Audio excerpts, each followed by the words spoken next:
Hello, everyone. Welcome to episode 156 of Clash.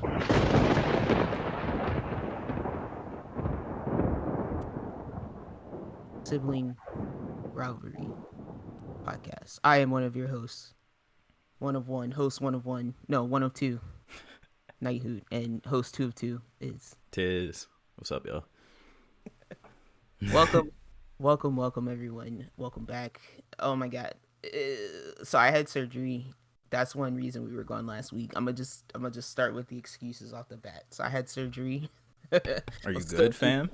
Yeah, I'm good. My Okay. mouth is healing. But yeah, that I'm still moving. You will not see this background next week unless I take a picture and make it my background. That would be weird. Yeah, I will literally be packing up this computer. Like a little body right cutout. Cast. So that's one reason we weren't here. The other reason we weren't here is because I was at his house, the other keep, the other castle keep that I visit. And we finished watching some stuff. Primarily, Made in Abyss. Yeah. I'm wearing my JoJo Part 5 t-shirt today. I like this video podcast I can show. Look at you on topic for today's On episode. brand, you feel me? Look at you. Saw it in my closet a few minutes ago. I was like, I got to. Oh, it's very very pertinent to today's episode. Most definitely. The other thing I'm gonna ask right at the top is, are we gonna talk about? Do you want to talk about JoJo Part 6? Yeah. This week, with a little spoilers at the end of this week's episode. If we're all clear to now, I'm down. Yeah, I finished it, so let's go ahead and get that out of the way. And if there's anything that we've forgotten in our time while we were gone, you guys, hopefully, if you've been enjoying those shorts, we've been posting on YouTube. Thank you Tizzler for that. Yo Tizzler on YouTube. Also at what are we? Are we SR Clash? Are we Sibling Rivalry Clash on YouTube? Yeah, so if you want to find it, the URL is just youtube.com/at. They started doing ats now in the URL, so it's at SR Clash. And that's how you can find us on YouTube. Nice. I totally forgot, like, my at for my main YouTube account is like at Demons Need Love Too. I don't know how long ago I made that. I think you can change that if you want to. Oh my god, Probably what happened because when I got the email to change it, it was like, you have such and such days to change it. Otherwise, we'll just make it this for you. But you can always go back in and change it whenever. So that's probably what happened. So it was probably back in the Ninetales days, back when I named everything the Ninetales. The Ninetales. Wait, what was was it like Naruto Ninetales or what was that after? Oh, okay. Because somebody, a super tangent, by the way, if you want to give us a tangent to drift off on, you can email us at siblingrivalryclash@gmail.com, or you can tweet at us at srclash_pod. But super tangent on our anime chat at work. Somebody, like, there's only two of us in that room, by the way. I'm just gonna add that. There's two of us in the anime chat room, and then that's just a direct message. A new person enters, a new challenger enters the arena, and she's like, anybody in here like Naruto? And I'm just like, like, what kind of question is that? I'm like that person in the back of the room that, like, I heard you, but I'm choosing to, like, pretend I didn't. Yeah. So I'm like, really? We're just gonna start at the most basic of basism anime? Yeah. Or I was like, I consider myself a Naruto historian of sorts.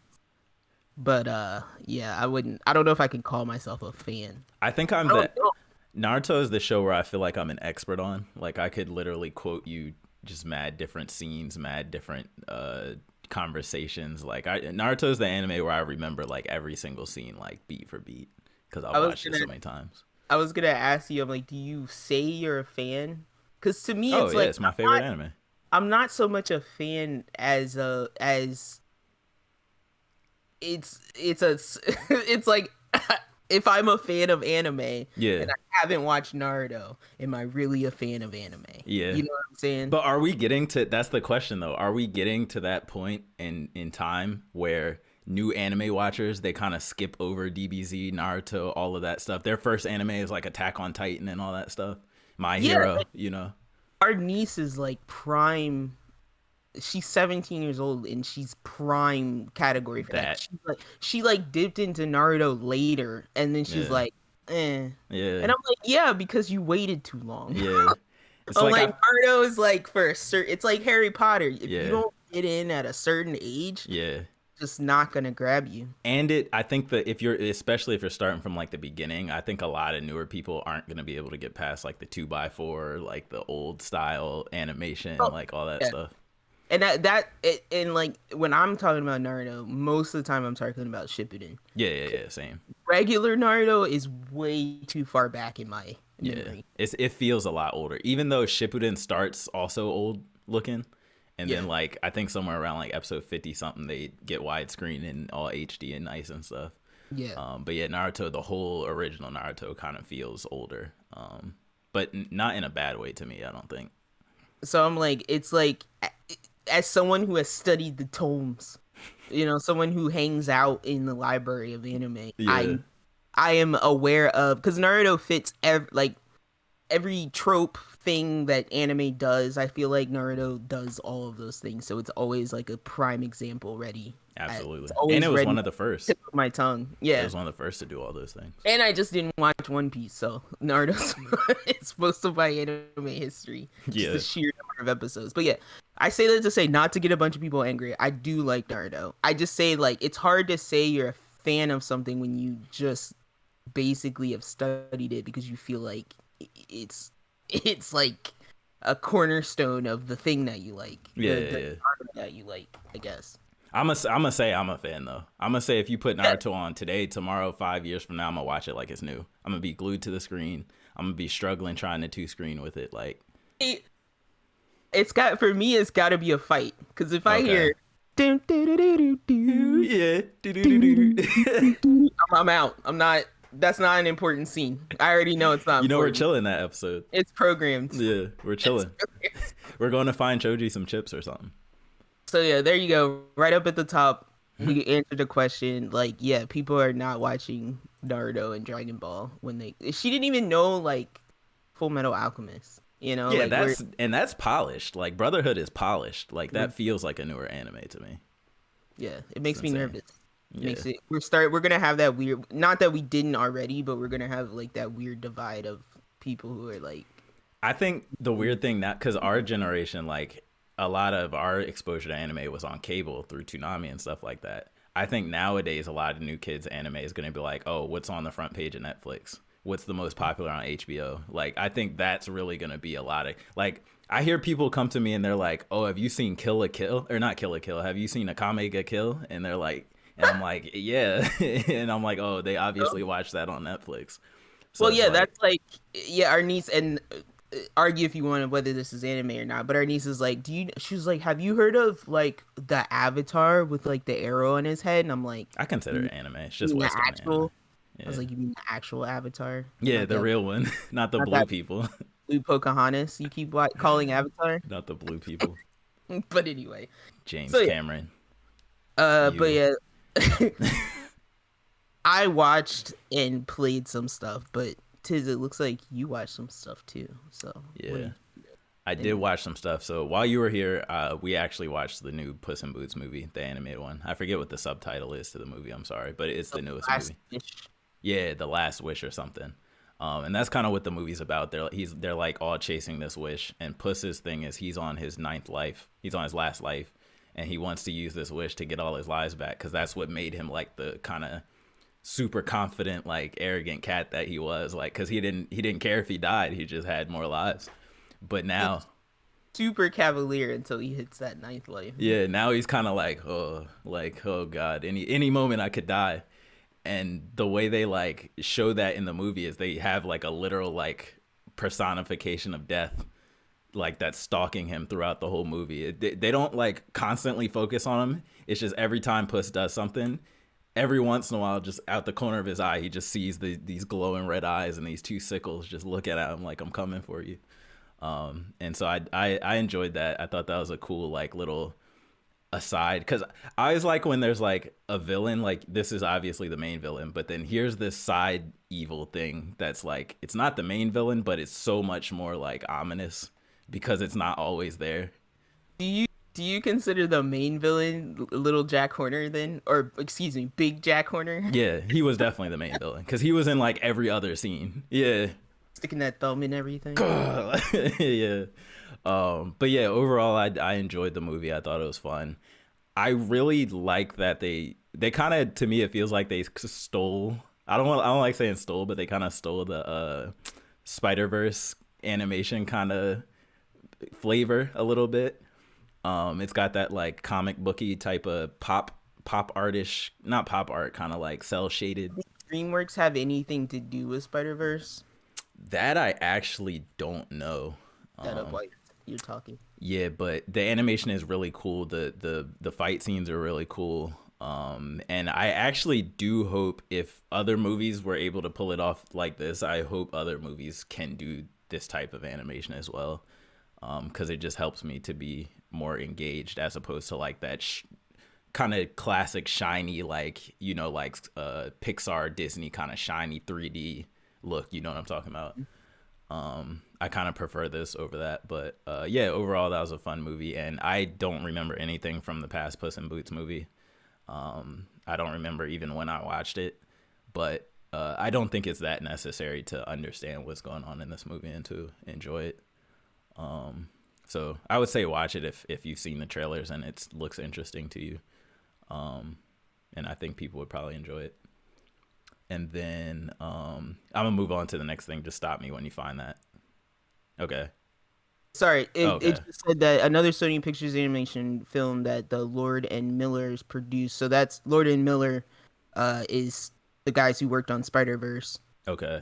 But it just says they influenced the animation style for DreamWorks animation for The Bad Guys and Puss in Boots: The Last Wish. Okay, that makes sense. But yeah, they directly were inspired by that animation style. That makes sense. And to my knowledge, I haven't really seen anything do the Spider-Verse style on the big screen before Spider-Verse. So. I saw Bad Guys, but I don't feel like it does that. Maybe it does, but I don't feel like it does it to the level that Puss in Boots did. As Maybe heavy. not as much hand-to-hand combat. Yeah. In the Bad Guys, so. That could definitely be true. But yeah, so I enjoyed that movie. And then I took your recommendation and I checked out Bullet Train. It took me a couple of attempts. Yelled at you like 40 times. Yeah. It was like constantly on my Netflix like screen because I guess other people were watching it too. It took me a couple tries because I the first like 2 times I fell asleep just because it was late. And so like halfway through, and so we kind of like picked it back up and watched all the way through during the day. But overall, I thought it was pretty enjoyable. I really the main thing that stood out to me, no surprise, is the action choreography. I thought was really, really on point. Like, because I was too screening this movie. Like, I was playing something on Switch or whatever while I was playing. But every time they would start fighting on the screen, I'm like glued to the screen. I'm like, nah, this is cool. Like, this is really well put together. I thought the characters were pretty unique. I remember you saying you like Brad Pitt's character. I also like this character in this. He was pretty funny. I like the play on anxiety because he's like an assassin, but he's like a super anxious. So every time he like he might just right after he kills somebody, he whips out the paper bag and he's like in the fetal position, like doing the breath thing with the paper bag. And like, it wasn't anger management, but he's in like some type of therapy. Yeah, and the operator, whoever he's talking to, I'm not really sure their relationship, if it's just that's his operator that he always goes on jobs with. She's like, she knows him, she's used to him going into these breakdowns, so she's like, it's gonna be okay, breathe, count to 10. And she's like coaching him through it, and I just thought it was funny because like she's like used to him doing this on every job, it seems like. And then I thought the twist at the end wasn't so impressive to me. Like it was the White Death was his name. I'm not gonna say what the twist was, but the reason why he was kind of doing all this to begin with, to me wasn't that crazy. Like I thought it was just kind of like I feel like all of that was like background, even though that was like the main reason for the movie. But I feel like that whole plot was like all background. Yeah, and overall, it really felt like this is about the characters. This is about Lemon and Tangerine. This is about the little pink girl. This is about Brad Pitt. they got Bad Bunny out of here so fast it wasn't even funny. But he wasn't the greatest actor in the movie, so I'm not surprised they got him out of here quick. But yeah, overall, I thought it was a good time. And I will say probably Lemon and Tangerine were probably my favorite pair of characters. Because it was just always fun when they're on screen. Yeah, their banter is like my favorite. That's like my favorite kind of thing in movies. Yeah, is that like, and even with the bad guys, like there's one part where the minion bad guys, they're like wearing those masks. Yeah, and they have this briefcase, and he's like, I don't want to open it. You open it. He's like, what if it's a bomb? He's like, these masks are gonna protect us. And he's like, just open it. I don't want to stand here for forever. And I'm like, I love that kind of like banter that you don't expect by like even the side characters and stuff. Because I think he was like, why do we always have to be the ones to open the cases? Almost as if like, why do they make why does nobody care about the side characters? So like, that was funny. Why are we like wasted? Yeah, but it was a cool, fun movie. I see why it was successful. I was gonna say that one dude running and jumping onto the bullet train was kind of that was Tangerine, wasn't it? Yeah. Oh, yeah. Like, that was and then he's punching the glass with his bare hands and he headbutts it and breaks through. Crazy. I'm like, yo, this is nuts. Like to me, that's where like it amps up like another level of crazy. Like it gets real crazy after that. And then I was hyped when they got into samurai. Oh yeah, started being samurai out of nowhere. Yeah, samurai and Yakuza ninjas. I keep calling him Hattori Hanzo. It's not his name. He was never that character, but he's that kind of grandmaster vibe. Well, I'm like, who was he? He was Scorpion in Mortal Kombat. That was I think that's who that was. I did not know that. Guy. Okay, am I saying the right guy? Is that the main old guy in the most recent Mortal Kombat? The one they start the movie on? No, that's not Scorpion. That's probably like Shang Tsung or something. The dude with the chains. It's that. I think it's that guy. I don't remember. Yeah, I forget. I would have to go back to that and see. I was hype. A lot of surprise cameos, in my opinion. That wasn't expecting, and yeah, and I love that the whole thing is like he's on shift for someone who's like called out of work that day. Yeah, he said he had like a stomach thing. He's like, I'm not even supposed to be here, man. And everybody thinks he's like the prime target. Yeah. But yeah, it's funny. But yeah, it was solid. It was solid. I would if it's on your queue or whatever, I would recommend that too. So that's a solid one. But that's kind of it for me, at least for new stuff. But what'd you get into? Well, I'll say surprisingly, it got 239 million worldwide with a budget of 90 million. That's so big, yeah. And it was only on Netflix. It wasn't on like theater or anything, right? It was in theater. Oh, it was in theater. I was just shocked at how quickly it came to Netflix. Maybe because it didn't do as well in theater. Yeah. And I didn't see ads for it, so that may be a lot of why too. Because I don't remember ever seeing because I see so many Blue People Avatar ads. It's not funny. And it makes sense that that's one of the biggest movies because they advertise the crap out of it. But I didn't see a lot of Bullet Train ads. So I watched a lot more stuff than I played. Last night I actually finished The Chant.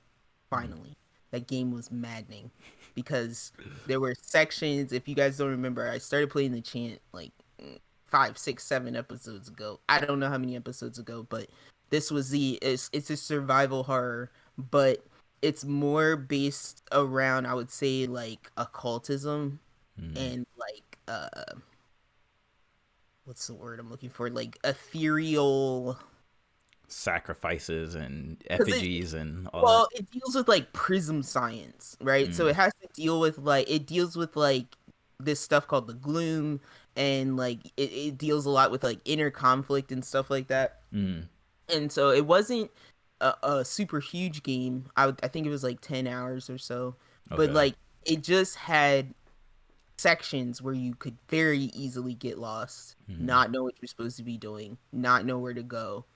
And so that would happen a lot. And so I had found myself like restarting chapters because I was like, where am I supposed to be going? What did I miss? Do you ever look at guides like we did back in the old day for like Zelda and stuff? Yeah.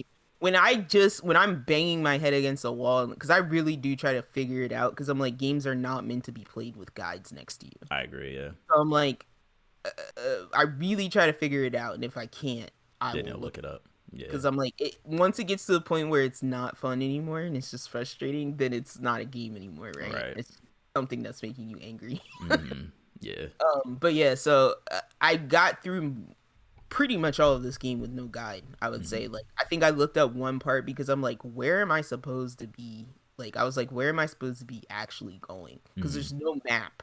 Um, there's a map system that's like signpost in the game, but there's no like overworld map where you can open it up and see where this is where you are. Right. But overall, I would say it was really good as far as like overall design. The monster design in the game is really interesting. The fight mechanism where it's like somewhere between you can almost do nothing versus you have like RE5 level of like ammunition packs Yeah. and stuff like that. It's like it's running the line closer to Outlast where you Okay. feel like where you You rarely shouldn't have fight. what you need. Yeah. Yeah, like you rarely have what you need to fight. Towards the end of the game, like the last chapter I found myself just running from a lot of encounters because I'm Yeah. like, I don't have anything to swing it. Like I don't even have salt to throw in this dude's eyes. Like Yeah. nothing. It feels like the game. Does it feel like the game is kind of dissuading you from taking on like encounters? It No, wants you to avoid as much as you can, or it doesn't feel like that. Like it doesn't feel like that the way that RE feels like that because the way I would say is like when you're supposed to fight because one, you can't progress, and then two, you'll be in an area that has a bunch of items for you to craft fighting things. yeah. So that's one way you can kind of tell, like, should I be fighting here? Is it kind of an arena type looking like area, cul-de-sac type area where it's closed off? Yeah, I probably should fight here, blah, blah, blah. Or if this is like a hallway, I can probably run through it type deal. Yeah. So yeah, like knowing what I know now, I would run a lot more than I did. But most of the time I would try to just clear because there was a lot of backtracking. Okay. Like if you didn't fight something, chances are you were going to run into it again because you had to go back to that area. But overall, I enjoyed it. A lot of the story is through picking up notes and reading them, and it's one of those games where a lot of the story doesn't have anything to do with your character at present. It's like here's all the different people that have interacted with the weirdness of this world and their various notes and stuff that they've left behind. And so overall, I enjoyed it. I would recommend it if you have the time, if it's on sale. I wouldn't buy it at full price, but if it's on sale, I say check it out. It was a good what do we call it, like AA game. Yeah. And then I watched speaking of Netflix anime, I watched the Japanese Tales of the Macabre. I finally finished that yesterday. It took me a while because I wanted to watch it with subtitles, and then also like you can't look away because stuff is just awful. Yeah, gross and Yeah. yeah. But yeah, that not as good. I would the say not original. as well. I wouldn't call it the original because it's titled something totally different. Yeah, sorry. I should say the first series, not the original, but the first series. Yeah. Collection. Yeah. So not as a whole, not as good as that. Okay. For me personally, I like that other one better. But this one had a lot more of the stories that I've read in like comic book form or Okay. manga. So like the hanging balloon story. There's one with like this girl that I think I told you about. She literally can't function without someone telling her like everything. Like now you wake up, now you walk to the door, now say good morning to your father, now take a sip. Like there's one like that, and that one gets really creepy. That's interesting.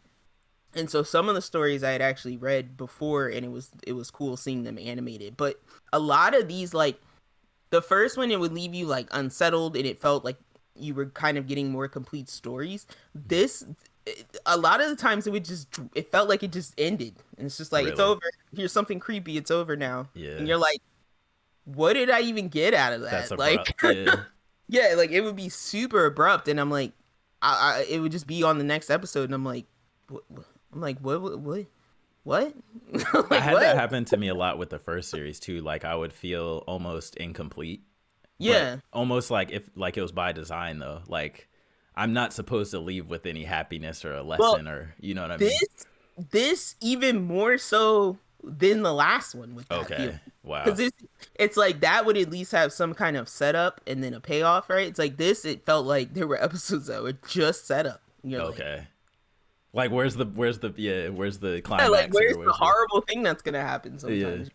Oh, okay, this exists. This thing just exists now. Okay. I almost feel like this show, like this series, is meant to just make you uncomfortable in whatever. Like even if it's like you feel empty or you feel like unfinished, like you're just supposed to leave feeling discomfort in some way. Like I think also too that's probably based on some like urban legends that don't have real folk tales that we don't know about. Yeah, they have less.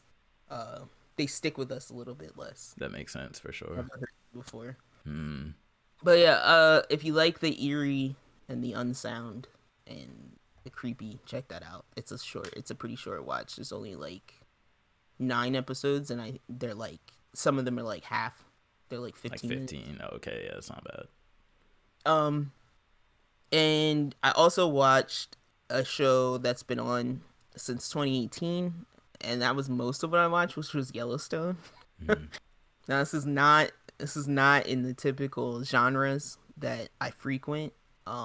This was a show that our mother was watching, and her sheer like obsession with it, and then the nation's obsession with it, and the constant commercials. Yeah. Me into wanting to watch it. So the best way that I've come to explain it, and have now being in season 4, I feel like my explanation is even more validated, which is that if any of you know of the old Fox show Empire.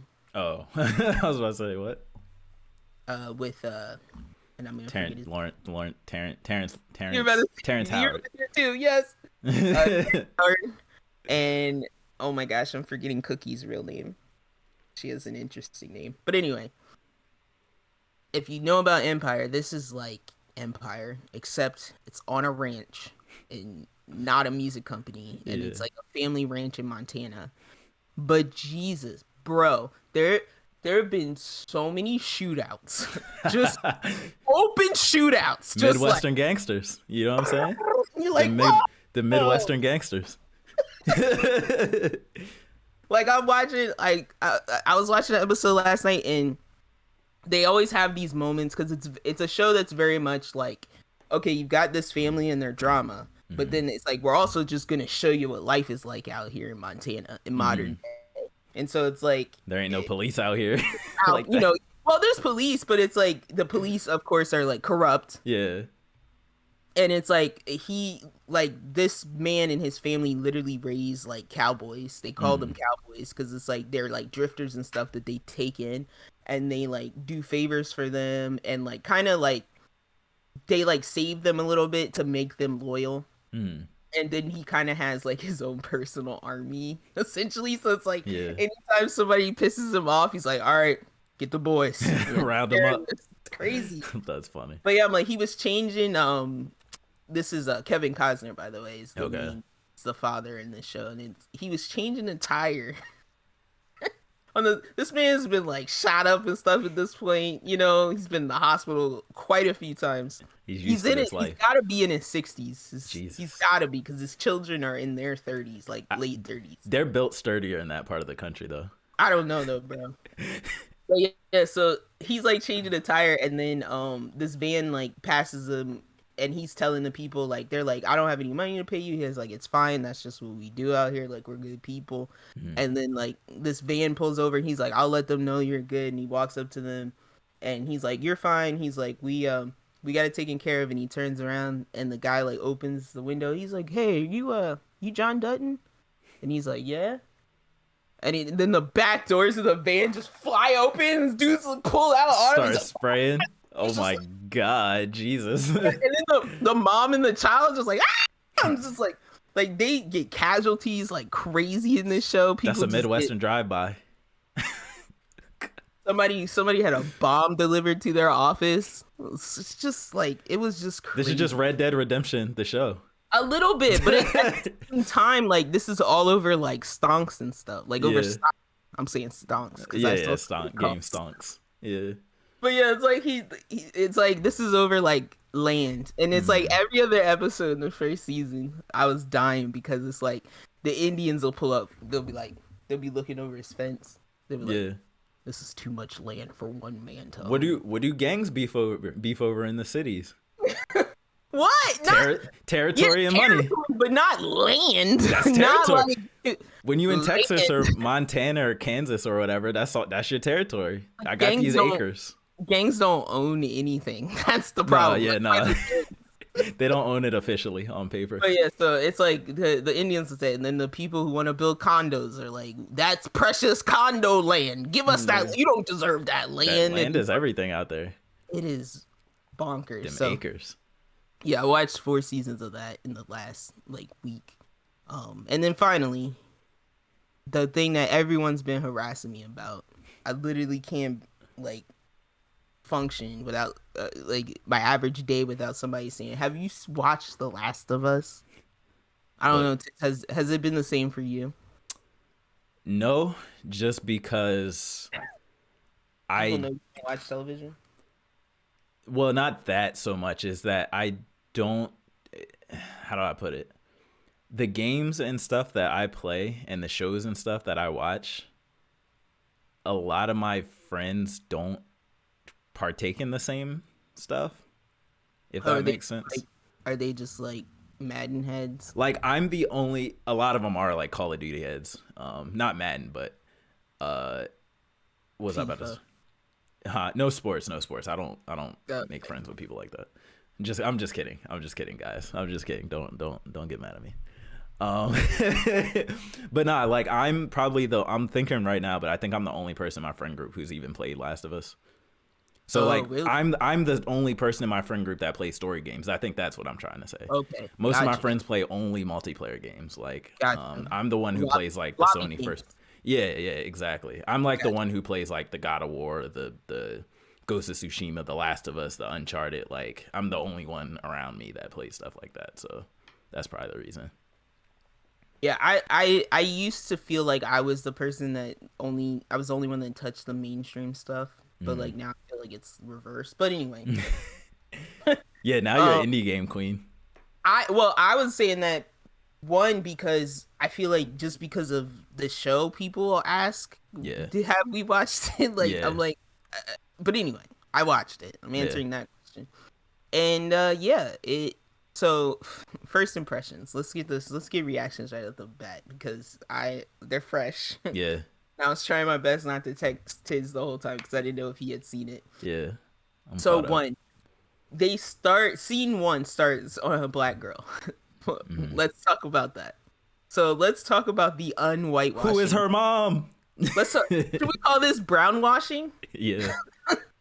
The brownwashing? Because I don't want it to be taken as negative. I just think it's I'm gonna say it's queer. It's something that I'm noticing that I'm used to understand why they did it, right? Because at first it's if the race of a character doesn't matter to the story, why does it matter if you change it, right? But part of me is getting to the point where I'm just should you just never write a white character in fiction because they're just gonna get turned into a not white character for the sake of mainstreamism? Yeah. You know what I mean? So his daughter in the game, we all know this, his daughter is blonde hair, blue eyes. They live in Texas. They're a white family in Texas. I don't think that's offensive. Yeah. I don't think that's offensive. But yeah, so that's the first thing they changed is he's got a mixed daughter. Pedro Pascal is Joel. And then Joel's brother. That's also kind of a change if you want to count. Well, yeah, I'm but he does. You could pass him off for Joel. Okay? Yeah, for sure. We could not raise eyebrows if you just see him, but then you see the black daughter, that first eyebrow. Yeah. Then here comes Uncle Tommy into the kitchen. He looks very Native American. Second eyebrow. Did Tommy look Native American to you? He did not look white. I thought Tommy looked like a white dude. I thought Tommy looked like a white dude. What kind of white dude? A super Italian white dude? I might have to Google it. Yeah, definitely. He did not look white to me at all. Tommy Last of Us. I've been watching a lot of Native Americans in Yellowstone, so I'm also hyper keyed into Native American. I'm sorry. I was remembering him a little wrong. Yeah. Yeah. He looked Yeah, I can't really put a pin on what I think his race would be. Okay, I'm not nitpicking. This doesn't matter to me. I just think it's funny that they feel the need to change these things. Yeah. So Tommy doesn't look like Tommy. Joel looks like Joel, and his daughter, I forget her name. She doesn't look like the daughter. Not really. Yeah. It doesn't matter. Everybody does a really good job. Mm-hmm. I there's something about Pedro Pascal. He's got that magic dust. He's blowing up. He's doing everything. He acts with an intensity that just immediately draws you in. With very few words, because none of his roles have a lot of words. Yeah, and it's like he kind of comes off the same, but you always believe him. Like he's always very believable. So absolutely, I really enjoyed him as Joel. He does a very good tight-lipped Joel. Like his single word answers are great. They're good, yeah. He's got the raspy voice a little bit. Makes him feel gruff. My only critique right now is like they spent a little too much time like pre outbreak. Yeah, I felt like that was way unnecessary. They added a lot more there than was in the game. Yeah, I feel like I understand getting to know the characters, but like you get to know the characters throughout the story. Like you don't. It doesn't matter if you knew them before the outbreak because that's not who they really are anymore anyway, right? So yeah, I'm like I would have been happy if it had started right when like you start to hear the sirens and stuff like that, because that's kind of how the game starts. Exactly. But I did appreciate the weird little opening. There's like a weird little opening with like on a 1968 talk show. Yeah, talking about the virus. Scientists about bacteria and viruses and fungi. Yeah. And the evolution of those things and how dangerous they can be to humanity and stuff and like that. I think they mentioned something about global warming being the reason that like they were like this fungus normally wouldn't spread like this or wouldn't be able to react this way, like it would be impossible. They said it couldn't live above 94 degrees. Yeah, but so because of climate, it inhabit the human body. Yeah, but so I like how they tied in climate change. Yeah, absolutely, because that's like this is definitely a type of apocalypse that could occur. Yeah, like this could really happen. But man, that opening, once they finally got to like the scene of like they're in the pickup truck and it's like the highway being packed and they're like, yo, cut across the grass. That's a true fear. Yes. That's like a true fear. That's why I personally own a truck. Yes. But yeah, so they got that perfect. Like, and this is what we're always like trying to shovel to these producers and stuff is like, just do what's already good. This already works. Did you watch the side by side? I didn't watch the side by side because I wanted to just see it. Yeah. Because I'm like, I've started this game over a bunch. I remember these opening scenes very well. Okay, yeah. So that's why I was like, I want to just watch it and see if I feel what I felt when I played the game, and I did. I pretty much did, because man, that scene where his daughter, it's like he's holding her and he's like. Like, because they do in the game, just like, they just shoot while you're holding your daughter. You just, she's dead. Yeah. Oh well. And like, yeah, it's rough. Intense because they put the camera on her. She's like breathing all crazy, like she's crying. Like they don't move the camera from her at all. Like it's I couldn't intense. remember. I couldn't remember. I didn't think she got bit in the game either. No, but yeah, it's like yeah, she's not even like. bit. Yeah, we still don't know why. Game or show, why they gave that order. We still don't know. They were just wiping everybody. Just anybody, like don't even check them. But that's my thing though. It's like, well, I guess that was after the time skip. Yeah, that's true. They didn't start checking until later. The only reason I say that is like when they brought that kid in later. Have you seen the episode? I'm caught up. Yeah. Oh, okay. This is like when they bring that kid in later, and they're like, "We're gonna get you food you like." Yeah. Would you like that? Yeah. Needle. Burn pile. Still pinch a little bit. That right there tells me that they're like don't even care about population. Nah, so survival at all costs. But yeah, overall I would give it a solid so far. Tess is coming on a little strong. That is a little bit strong of a performance, but yeah. That's always the thing that didn't settle quite right for me. Like the characters in Last of Us always worked well. Like they're very passionate, right? They felt like people who had lived in that mess for 20 years. Tired and like still human. That quasi military zone never really seemed livable Like, it Mm-mm. didn't seem like these people could function the way, like, it seemed way too oppressive Yeah, for people to actually be wanting to function and not run away from this. Like, why yeah. wouldn't Joel leave way before this? Well, I don't know if you caught it, but pretty much the penalty for getting caught doing anything illegal is death. Yeah. So it's like that's probably what keeps most people from trying to escape because Yeah, they yeah. probably have people I'm who've like been trying to caught. escape. There's just settlements. Like, that's Yeah, what I mean. Like, is it really escaping, or can you just leave the settlement? I don't think you can just leave, especially I if you're contributing, like you're doing a job and stuff. I don't think they let you just Yeah. So I'm walk like out. that stuff was not as clear in the game, and so Yeah, I am wondering how they'll deal with it so much here. yeah. But Just it made me want to check out the second game, which I didn't yeah. originally. Just two things I want to add on. One, to go on to your thing about following the source material. I just want to say the way they mirrored the cutscenes from the games, and even down to the dialogue, is like word for word in a lot of cases. There's like minor changes here or there, but this is all we've been saying that you should do if you're making a movie or a show about a video game. I understand it's harder with movies because they're way shorter. You got to cut stuff out. Maybe don't even make movies for a lot of long games. Maybe that's not even the way to go for games. But if you're going to make a show, this is the way to do it, I think. And obviously they can see that it's working out. So I'm hoping this will be like, hint, hint type of thing. And then other than that, there was one change that I thought was kind of dumb that I kind of disagreed with. When they kind of were talking about how the virus is spread is different in the show versus the game. In the show, it's spread via these like tendrils, I guess. These like tendrils that come off of the fungus, and they like spread underground and spread through like contact and through pores and openings and stuff like that. Whereas in the game, it's all spore based, it's all in the air, and so they have to put on gas masks when they're going in different places.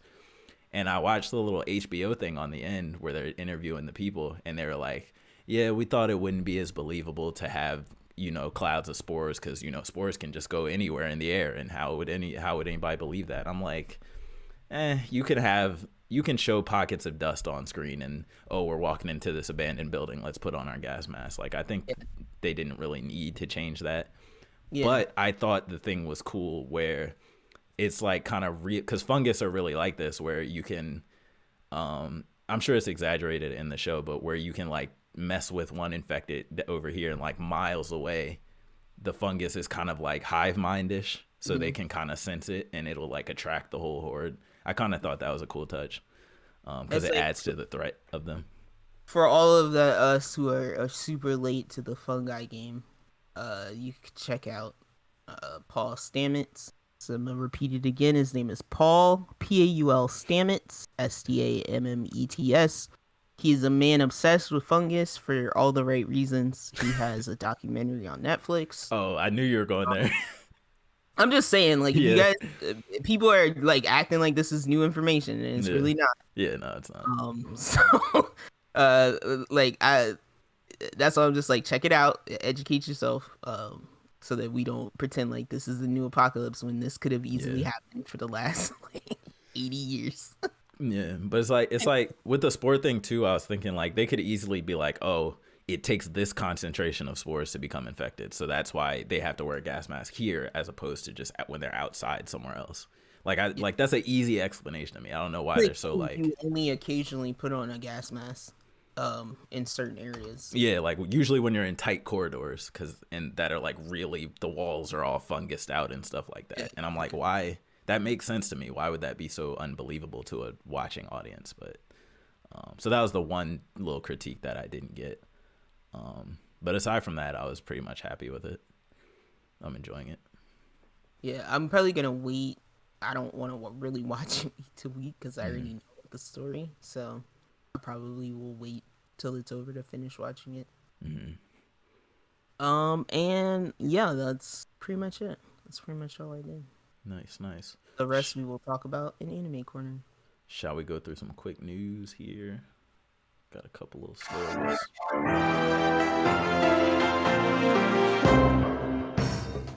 Now over to the news with Latiz.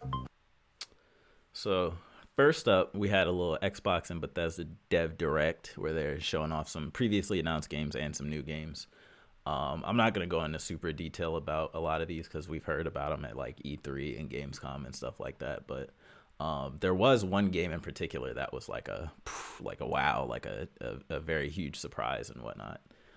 So I'll talk about that when I get there. But first up, we have they talked about Redfall a little bit more. Gave an extended showcase. That's the 4-player co-op vampire kind of Left 4 Dead-ish style game with vampires instead of zombies.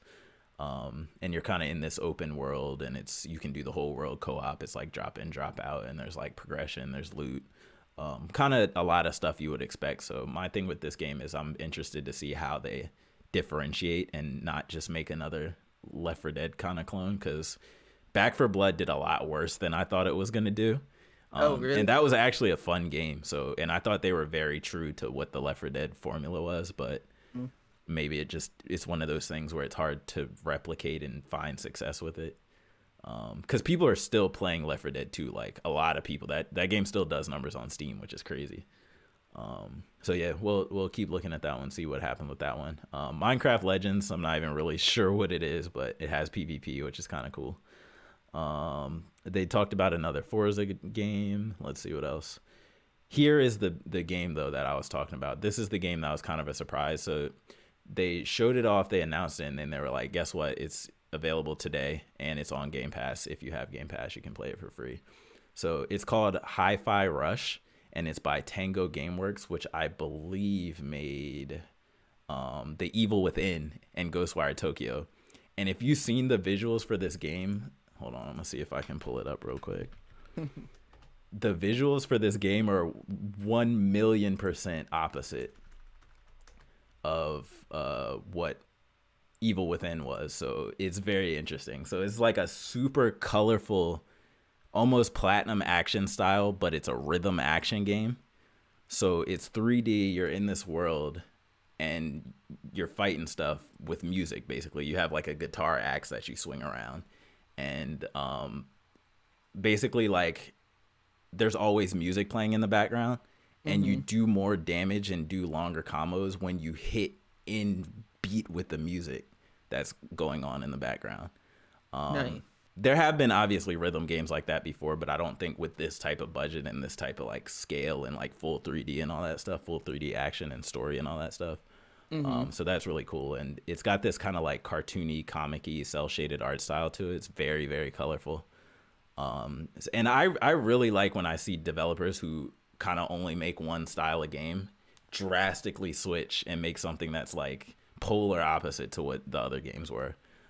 I really like seeing like range from developers like that. So I really want to try this out. I'm gonna find a Game Pass subscription that I can try this out on. It looks really fun, so I'm looking forward to trying that out. And, yeah, I saw it come up. I hadn't clicked on it yet. Yeah, watch that trailer. It looks really cool. I was hoping there would be one here so I could have it playing while I was talking, but they didn't put it in the article this time. And then they said you can try. This just says you can try all previous Elder Scrolls Online chapters for free, and they're talking about the MMO, Elder Scrolls MMO. So if you play that, that is good news for you. But that was kind of it. But I think people still get shocked when they do the "this is available now" thing, if it's timed correctly, like if it's not overdone. Because we still don't see it often enough to where I think it's lost its surprise factor. So No, that's I cool. like it. It's more shocking the more it's done. Yeah, I take it. do it. Keep doing it, guys. Keep doing it. What? It's now? What? That's how you get traffic to your site. Yeah, exactly. Why? And then we get there, and then it doesn't matter because we've already clicked. Yeah. And then next up, we got some unfortunate news, but I just wanted to touch on it quickly. So if you haven't heard about the stuff going on with Justin Roiland, he's got some domestic violence and some, I believe, other accusations on him. So as a result of that, he has stepped down from Rick and Morty. He's not doing Rick and Morty's voice anymore, and he has stepped down from his game studio with High on Life.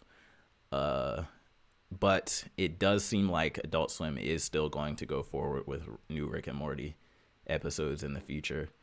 It seems like a lot of the creative team is still in place. It's just mainly going to be him that's not there doing voice acting anymore. So I mainly wanted to see how you felt about the show going forward. Like, do you think it can still be a show that people love? Do you think it can still be a good show? Like, how important do you think his voice was to the show? I know he's also a co-creator of the show itself, so.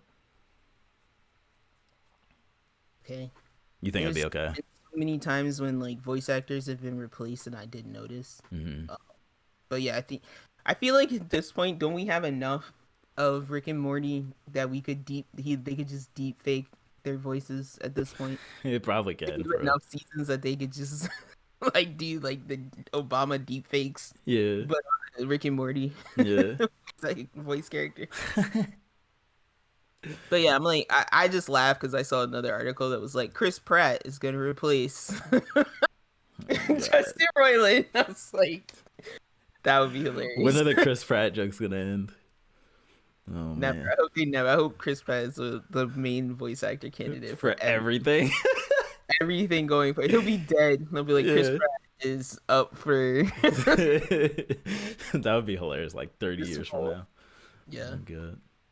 So, yeah, I mean, the thing that gets me with this kind of stuff is like when you read the article, the allegations are 2 years old. Yeah, it's like, always old allegations. Like, how long did it take for this to come to light? It's always old allegations. Whoa. Like, it's never like, oh, they accused me yesterday. It's always like, oh no, this is like the ghost of my past coming back to haunt me. Like, so yeah, best wishes to all involved. If he did it, I hope they handle it the right way. If he didn't do it, I hope they handle it the right way. And to the victims, I hope they get what they want out of it too. So why do we say victims plural? I thought there was only one. Oh, victim. I'm sorry, alleged. All that. I didn't get too super deep into the actual like crime and stuff of it. I don't care about people's personal lives. Yeah, it's kind of unfortunately doesn't have anything to do with me. But be nice to your significant others, guys. That's my clash lesson for the day. And you won't end up in this situation. And then lastly, don't drink when you're trapped at home during COVID.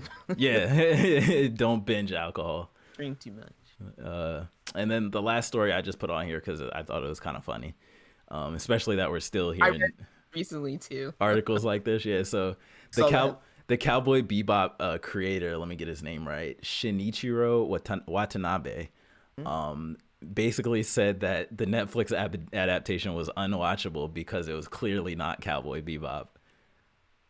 I thought that's a little bit excessive. I mean, unwatchable? I thought it was more watchable than Death Note. I'm confused because I thought he already endorsed this. Was he not any type of producer on this show? That I don't know. I feel like he might not have been directly involved at all. I feel like he might have just like okayed it from a distance, but he didn't actually do hands-on. Like, that's why I was like, I thought we got his blessing like a long time ago. Like, remember what I was telling you about Last of Us? As soon as it starts, it's like Neil Druckmann, executive producer. This, I don't remember seeing his name anywhere in the intro credits of Cowboy Bebop. I thought I did because I'm very sensitive to his name because he also did Space Dandy, and he did like a couple other anime that I like a lot. But yeah, I could have swore I saw his name in the credits one time. These details are funny. So it was just created by. This sounds like this actually happened before they put the show out because it says. He did an interview. Watanabe revealed that Netflix had sent him a video to review and check, and he couldn't make it past the opening scene. And apparently they still put it out. So that to me sounds like he didn't okay it. Like he wasn't like, oh yeah, this is great. Like I think he was just kind of a and soundboard. I'm not seeing him under the producers. Yeah, I think they just did it. Created by. So it means they probably because I was like. Okay. Which means he doesn't own it, probably. That means he doesn't own the IP. That probably means some company does, and they just let Netflix use it. Yeah. But my thing was that I just thought that he had in some way approved or been a part of this, and that's why... They just sent him a copy. Yeah, tell us what you think. it as much credit as they did. Now it's like, oh well, I can really wipe my hands of this. Yeah. Like I don't feel bad at all because They, I'm like, yeah, he would have been the one to say, don't do this. yeah. This is awful. They just sent him the email that was like, yo, how does this look? And he was like, nah, bro, that's not it. And they're like, put it out anyway. Well, yeah, now I can just go, nope, that was garbage. That was not me anymore. I didn't greenlight that, guys. Come watch the original. Sorry, black guy who played Spike. I wonder if he gets paid off of it at all. I mean, he probably gets just royalties or something. Yeah, know? that's why I'm wondering, like, how much of it does he really actually benefit from it? But, alas, that brings us to the end of our news. All right, how about we step into Anime Corner? Let's do it. And spoil some things. Let's do it. I feel a clash this episode. I sense it. You know it too. You sense it too. Only if you come for Daddy Dever. Oh, you know I'm coming for him. Because this is clearly... You know I'm coming for him crazy. All that blame can be shared. I'm coming for all him. of that blame can be... Y'all can all take a plate and carry your piece of the blame. I'm coming for okay? it. All right, we will get there though. So first, let's talk about an anime that we've literally neglected for an entire season. Let's talk about Made in Abyss. Because that shit's been over for a minute, and we have just ignored it. Because I waited for the dub. I was furious about it. Yeah. And I refused, kind of at one point, to watch it. Because I'm like, it was getting... This is filler in my head. Well, no, it non-canon. It was becoming the new Walking Dead. It was like, I'm gonna watch this out of anger, out of spite, for like, what are you even trying to tell me at this point? What are you even trying to convey to me as a story I should care about anymore? Right? And I still can't answer that after now having watched the last episode. Other than to say that we did all this to gain one more character. I think the lesson is home. Don't you dare say the lesson is about consumption. I will kill you. No. I will come through the screen and I'll murder you. The lesson, at least to me, I will faputa you. It's not consumption. It's nothing to do with consumption. The lesson, though, that I think that people are supposed to take away is that home and treasure is whatever you make of it. You know, the golden city. What the hell does that mean? Golden city of riches and majesty. It was never that, right? It became that to this group of homeless wanderers abandoned by their own homeland. They made it their golden city. They made it their paradise. But it was never that. It's just it's all perception. You know what I'm saying? You could be in a cardboard box that can be your golden city if you want it to be. That's okay. If I could have gotten past all the butts and the guts and the like people who look like nuts. No. If I could have gotten past all the weird, gross reasons that you were embarrassed to watch it in front of people, and like the stuff that you're saying, maybe I could have gotten that out of that, but it didn't. Like they even focused on the Golden City being a thing that people wanted to get to. They kind of just showed the abyss, and they were like, "Hey, these people sailed over here," and this was kind of like, to me, I thought it was like, this is kind of the start of people going down in this hole type thing. I wish they would have showed us what the actual time difference was, like how long they were actually there, because I don't know if. Because I still am not clear on if this is just like a recurring thing that happens over and over and over again. I'm like, if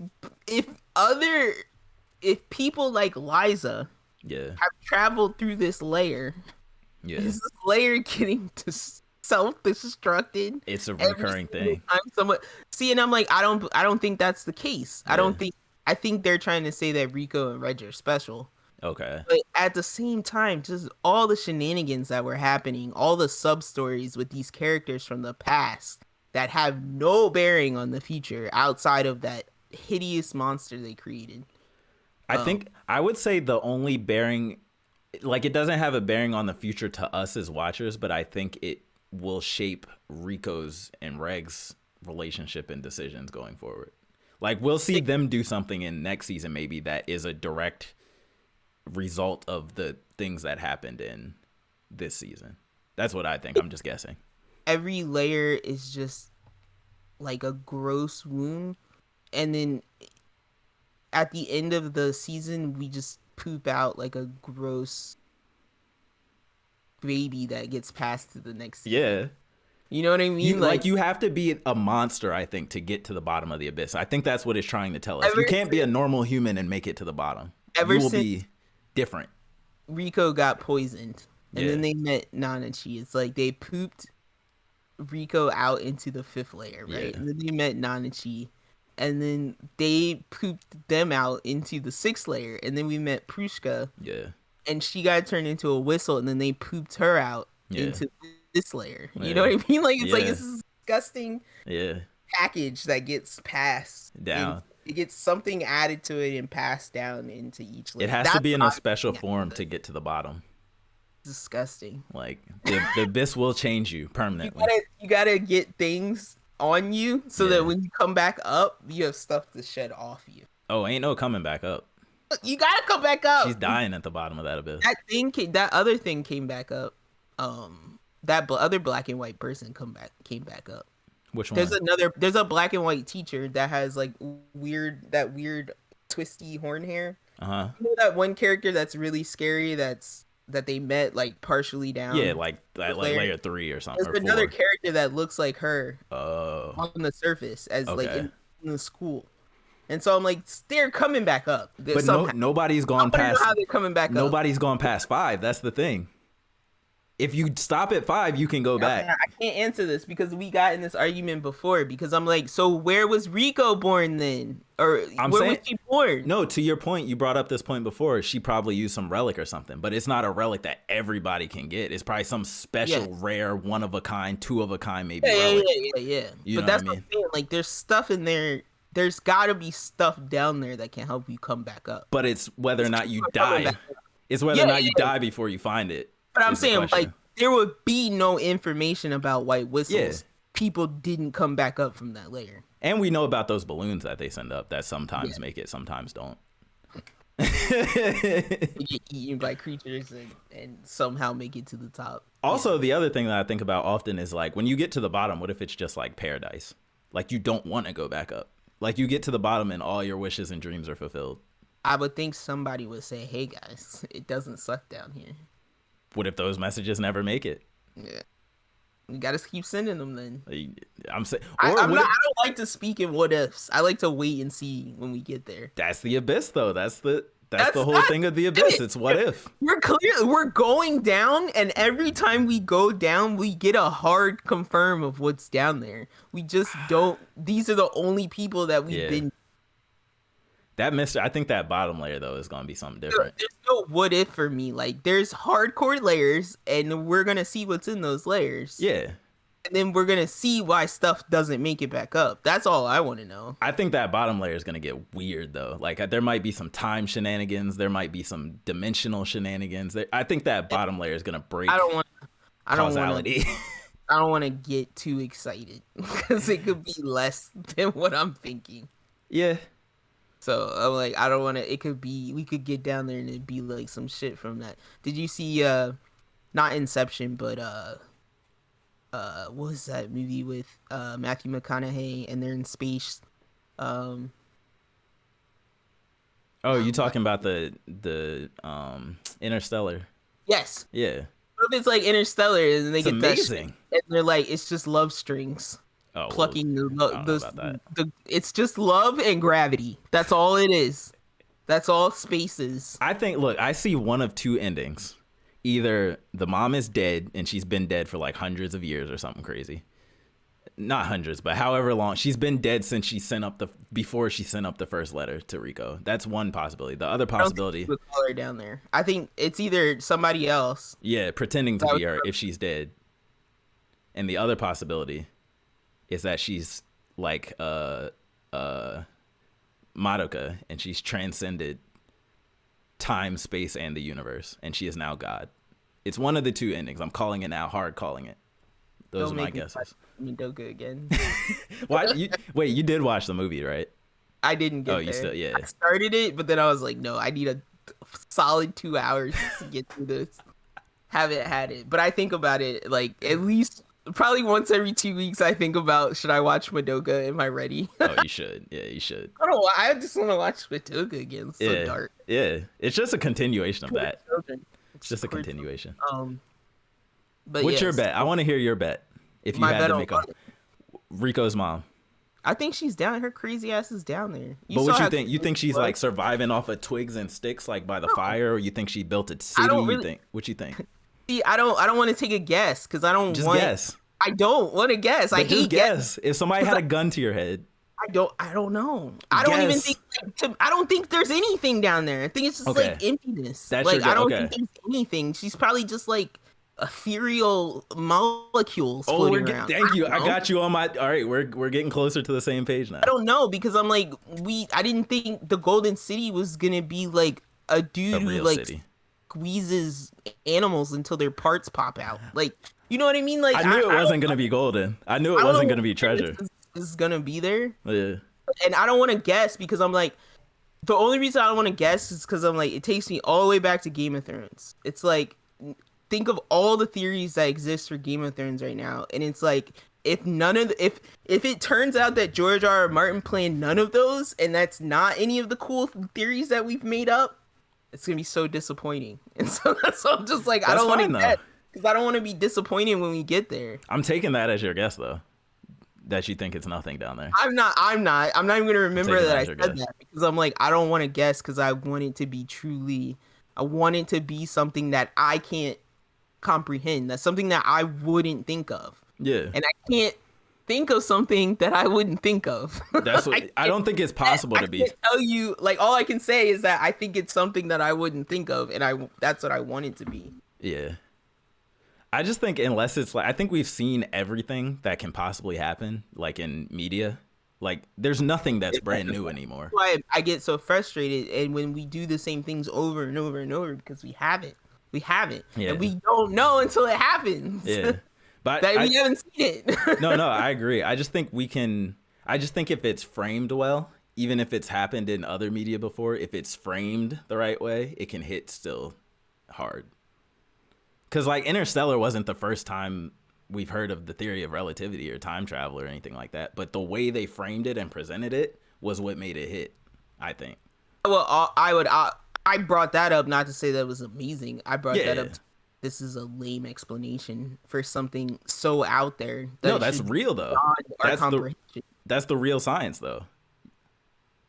Interstellar is the real science of relativity. Like, that's really how time works in space. No, that's really how that works. That's how we think it works. No, that's really how that works. They've done experiments. You can see into the past through the Hubble Space Telescope. You don't get dumped out into weird space chasm somewhere that is a bunch of intersecting dimensional strings, and then you pluck one of the strings and it ticks a clock 20 years. Not that part. That's what I'm talking about. I'm not talking about the theory of relativity. Yeah, I'm talking about the way they chose to end that story. Oh. That went so far out there that they couldn't think of an original idea, so they went back to stupid love and gravity because that's all we know. But so I'm like, I don't want. That's not the whole movie, though. Something that we are. But bro, it doesn't matter if that's not the whole movie because that's where you landed me at the end. Yeah. It doesn't matter because you've now landed me. This is your answer to your movie. So I can't then go out and choose another answer because you've given me the answer. Well, you can. No, I can't because they made that movie that way. That's the way it's made. I can't say, well, no, she actually didn't do that. She actually didn't go pluck a string in space-time. That's what she did. What do you think George R.R. is saying about the TV Game of Thrones ending? He's not like, oh, that's the real ending. No, he's like, that's not the ending that I have in my head. That is based on a book where we don't know that Interstellar was based on a book. No. Yeah, no, yeah. I'm just saying, like, my whole thing is that, like, I don't like boiling down the entirety of something to, like, one episode, one ending. You know what I'm saying? Like, to me, it's always about the journey. And then if the ending's bad, fine. It was a great journey with a bad ending. If the ending's good, fine. It was a great journey with a good ending. You know what I'm saying? Like, I don't like boiling things down to just That's the ending. only if there's a journey. If there's a journey, yeah, I agree. Yeah. Yeah. Because I'm like, sometimes there's not a journey because they're just barreling towards the end. Yeah, This yeah, singular goal. yeah. So, But I do think Made in Abyss is going to go long enough. It's going to run long enough probably to where, at least for me, the ending isn't going to make the whole show for me. Just like One Piece. Look, we don't have that's the other thing I keep hitting back on. We don't have a lot of Made in Abyss to work with. Right. You got 2 seasons, and then you got 3 movies that are just those seasons. The seasons, in a shorter form. Yeah. So there's not a lot to like bounce around off of as far as like where we think it's going. Yeah. So I'm looking at this going, the quote unquote movie, the Dawn of the Deep, whatever Soul, that is. yeah. Dawn of the Deep Soul that progressed the story. That was a whole layer of depression. Yeah. To melt a child into a whistle. Yeah. Then we have this, which is a whole layer of depression to like birth a child of anger. So that's why I'm like, we've had back to back, to me, essentially like the same, like gross, sorrowful weirdness, and then having to watch Rico try to be positive through all of this darkness, while Reg is like tugging on her, going like, "This is weird." I don't like this. So I'm like, that's all it is for me, is like probably coming off of the story they had just told us with Prushka, and then right into this. What are you telling me? You're not gonna get happiness with Made in Abyss, though. Yeah. I'm not looking for happiness, though. I'm looking for exploration. I'm not looking for like, let's just make friends with this thing so something can stab it next week and I feel sad. I don't subscribe to that either. Yeah. And so I'm like, I'm not going to care about them making friends if that friend is going to be put in a meat grinder the next season. You know what I mean? Like, it's kind of a loop of like sacrifice that I'm like, I get it, but there's got to be something else. Yeah. And I think that's what's at the bottom. I think it's because I think her mom probably had to go through all of the same stuff. Like I think the point is that this abyss it's the most dangerous thing ever in existence. And in order to be the person that gets to the bottom, you have to be willing to go through all of this horrible stuff, whether it's like, getting friends, losing friends, like, throwing away your humanity, whatever. Show me some treasure. Show me a different monster. Show me a relic. Show me one new relic. One. You got 3 in the season. What? The wish granting eggs. The wish granting egg. Nothing. We got nothing from it. We just get gross butt stories. Yeah. Like, that's what I'm trying to say. Like, we don't get anything out of all of these things that you're supposed to be. They're sacrificing all this stuff for. We're sacrificing all this for Rico to go see her mother. But it's like we're just hanging out with a bunch of gross things. Yeah. That end up killing each other for reasons that we don't understand. Yeah. So that's why I'm like, we'll get the why. You can't deal with another season. Like, it's fine. Like, have somebody be put in danger. Have those things happen, but I'm like, I can't deal with another season of meet all these characters for them to be murdered and you to feel bad for our characters to then pass to another layer. Yeah, but they're gonna pass with a new. Get tired of that loop really fast. They're gonna pass with a new tool or a new gadget or a new power. There's always an upgrade. Yeah, but I can easily argue that like up until Nanachi, it was genuinely like, yes, this is a show of like exploration and newness and braving the unknown. So let me ask you this. With actual danger included. And then now it doesn't feel like that at all. What specifically in the first season made you feel like we were gaining anything more than we're gaining now? Through like, going through the layers. The fact that like Rico was like identifying things that like she was like, oh, these are things I recognize, and then she's like, oh, things I've seen only in books. So we're progressing deeper.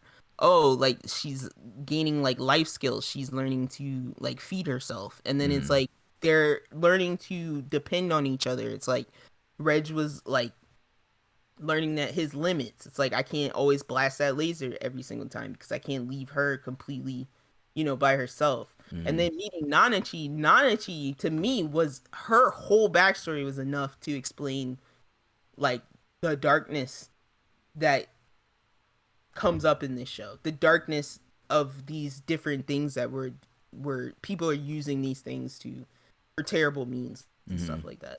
So I'm like, there was enough there, and then it's like, yeah, it's like everything's great. Then we hit what, like the third or fourth layer, and that porcupine thing shows up, and then it's like that's the real first sense of like real trouble. Yeah, somebody die. Yeah, type thing. But I'm like, it's like, I like the introducing the elements of danger with the elements of the unknown.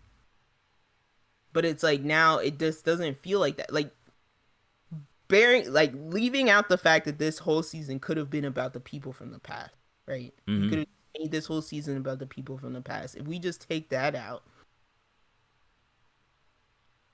I didn't even feel a connection outside of like them reacting, like Reg having a little bit of his history explained by like the other robots and stuff. Yeah, seeing something a century similar to him in this village. Yeah. But outside of that,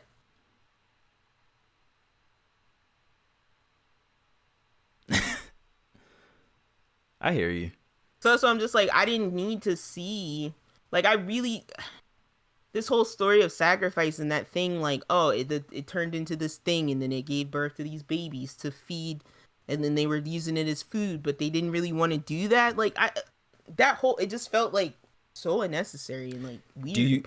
Do you think this season served at all to explain why this is the layer of no return? In the last one, the one where you, I think putting two children in those cages, yeah, rocketing them yeah, and then morphing into like awful blobs of That's fair. That is enough to explain why you can't come back. Right? That's fair. Like the fact that you might not have a mouth and hands. That's fair. And that transformation takes place. Like that's fair. To me, I thought that.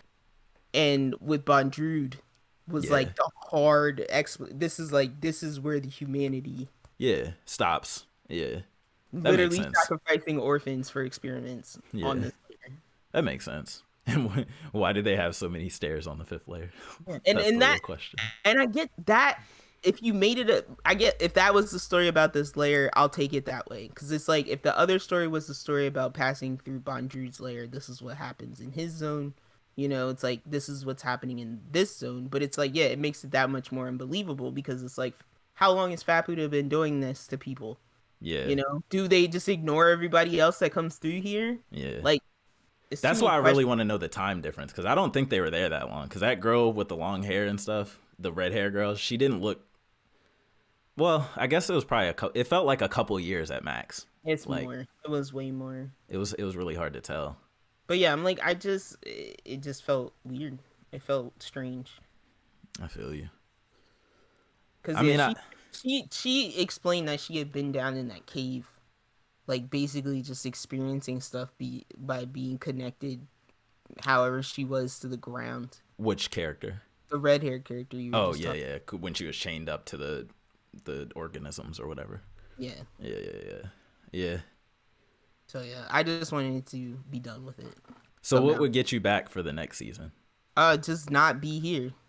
Any other floor? If we go to the next floor? Go to the next floor. Okay. That's fair. And like, let's not focus on Faputa, because I'm tired of her. She is with the party now, right? Yeah. Okay. Okay. I mean, she's a nice little weapon to add to the. I hope she gets sacrificed in the next layer. Jesus. There. Boom.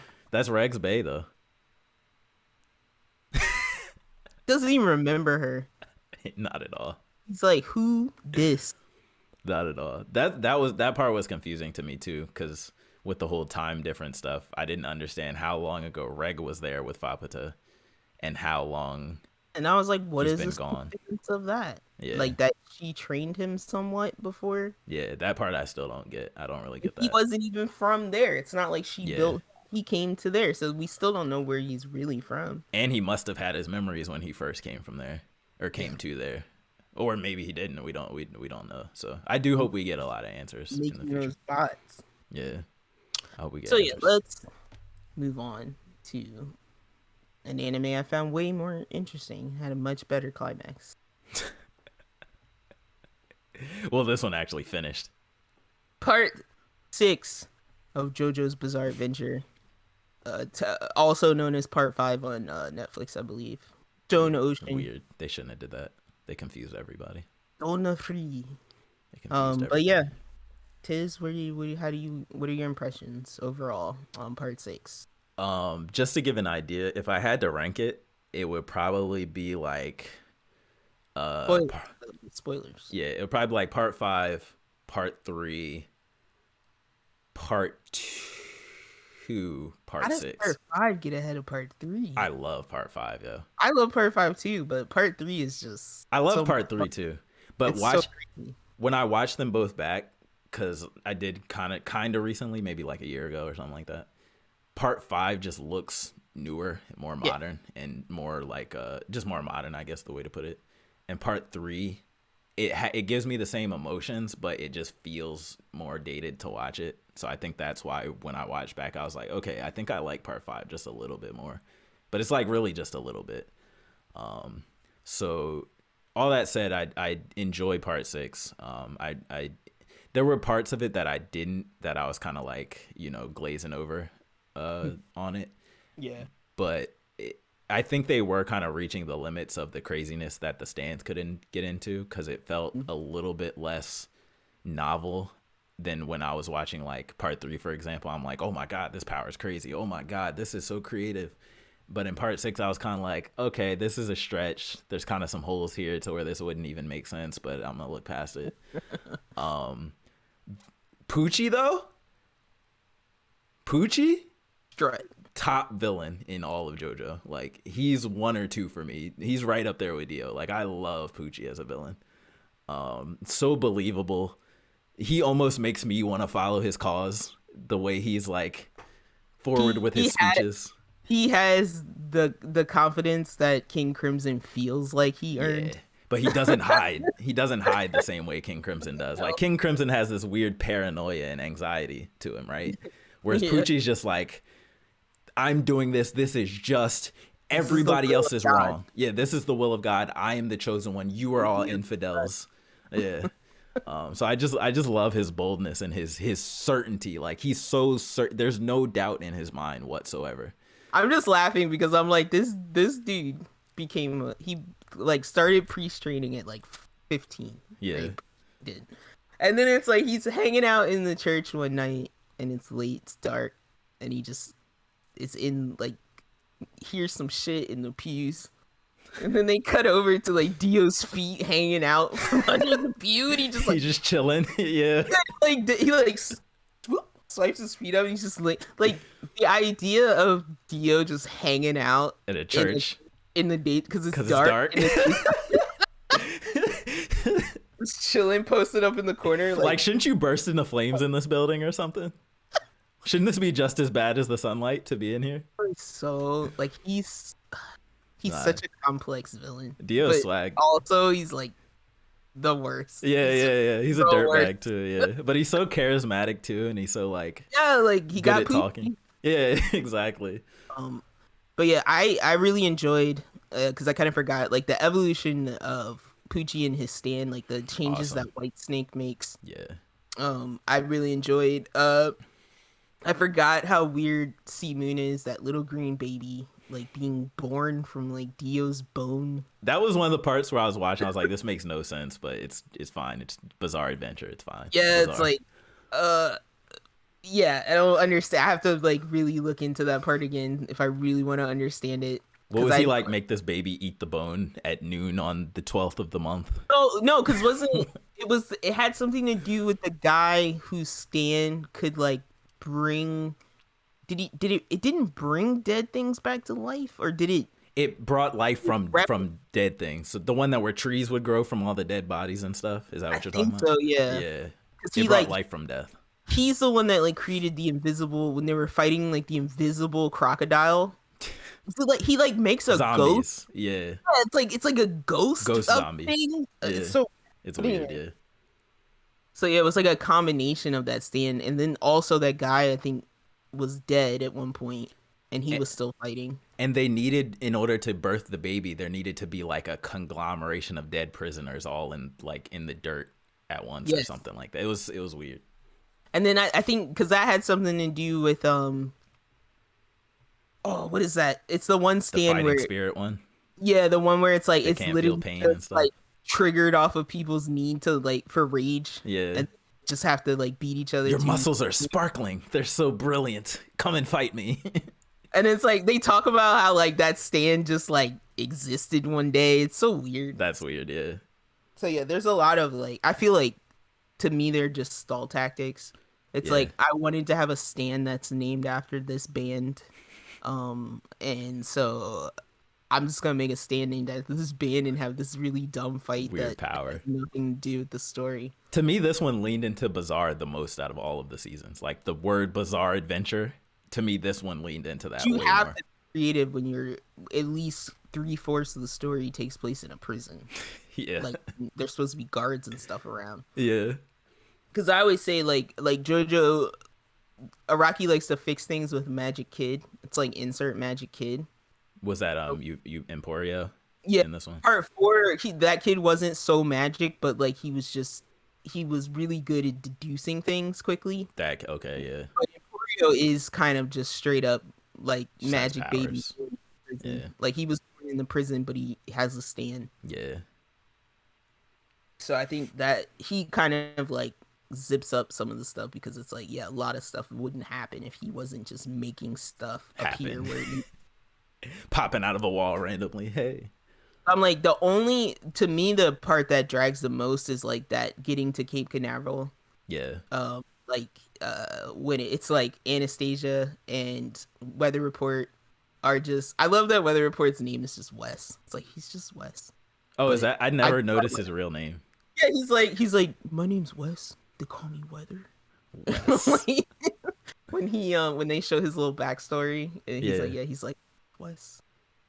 But yeah, when they're in the car like heading towards Jolene and Cape Canaveral, that part it drags a little bit, but Yeah, I think it drags until they get to the Sea Moon fight itself, where he starts doing all the gravity stuff.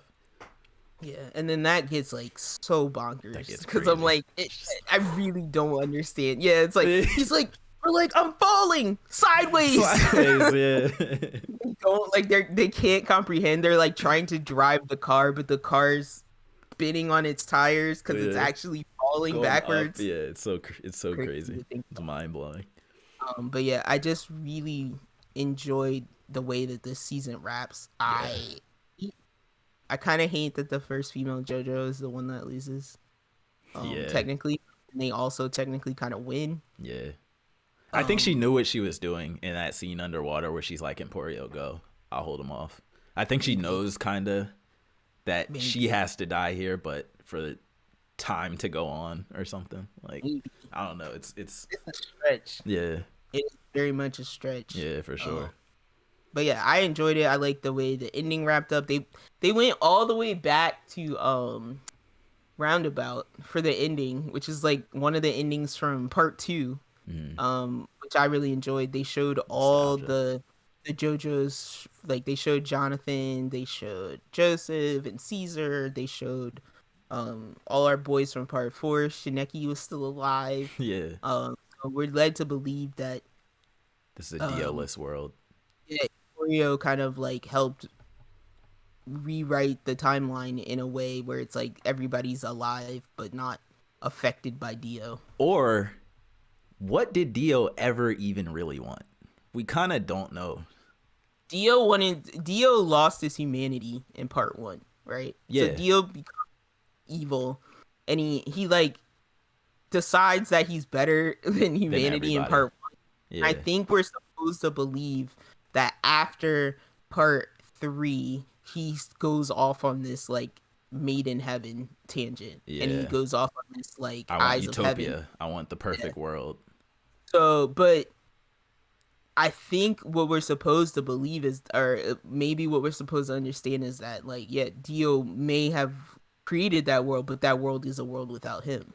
You know, I was just about to say on that point, you know what to me makes and would make and like the most amazing villain?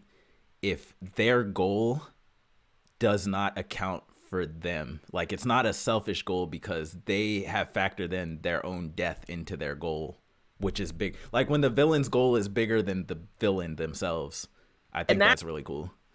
And this is why I get mad at people who like want to skip part 1 and part 2, right? Because it's like, that's Jonathan. Jonathan died holding Dio's head on a sinking ship because he thought that was kill Dio, and it didn't. Yeah. And so I'm like, you know, he thinks that he's ending it, and it's like he's actually starting it off because like that's how Dio gets his body. Yep. And all that's how all the stands are born and all the Now, well, technically we don't really know where the arrow comes from because it kind of just shows up in part 3. It's like outside of the Joestar bloodline. This arrow also independently creates stands. Is it not like, was it not made from Jonathan's body or anything weird like that? The arrow had nothing to do with Jonathan's body. Okay. They were just like in Egypt. Okay. Because it's like, it's so weird because it's Dio, and then part 2 is just randomly the cars and like the pillar men. The pillar men, right? Yeah. And it's like, forget them, we're going right back to Dio in part 3. He's actually alive. Forget about it. And yeah, I think what we're made to believe is that I just think it's like, yeah, Dio lost his humanity, and then it's like the Joestars made it their mission to make sure that Dio didn't continue his streak of evil. Mm-hmm.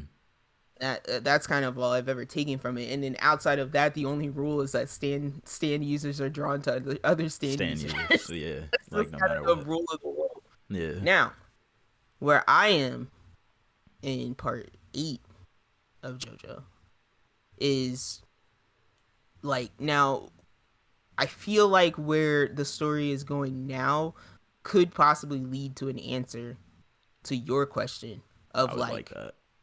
what like kind of like what is the place of the Joestars in Dio and all of this in this world, like the role of stands, and like where does that kind of come from? I'm curious if like we're gonna get to even Hamon, like, is that still related to stands? Yeah, that, like, I don't know. I'm like, are we supposed to believe that, like, yeah, that's what that evolved into? Yeah. Oh. Yeah, so it's still some questions. I the next part is, I think, the longest. Part 7, I think, is Steel Ball Run. Is that what it's called? Yeah.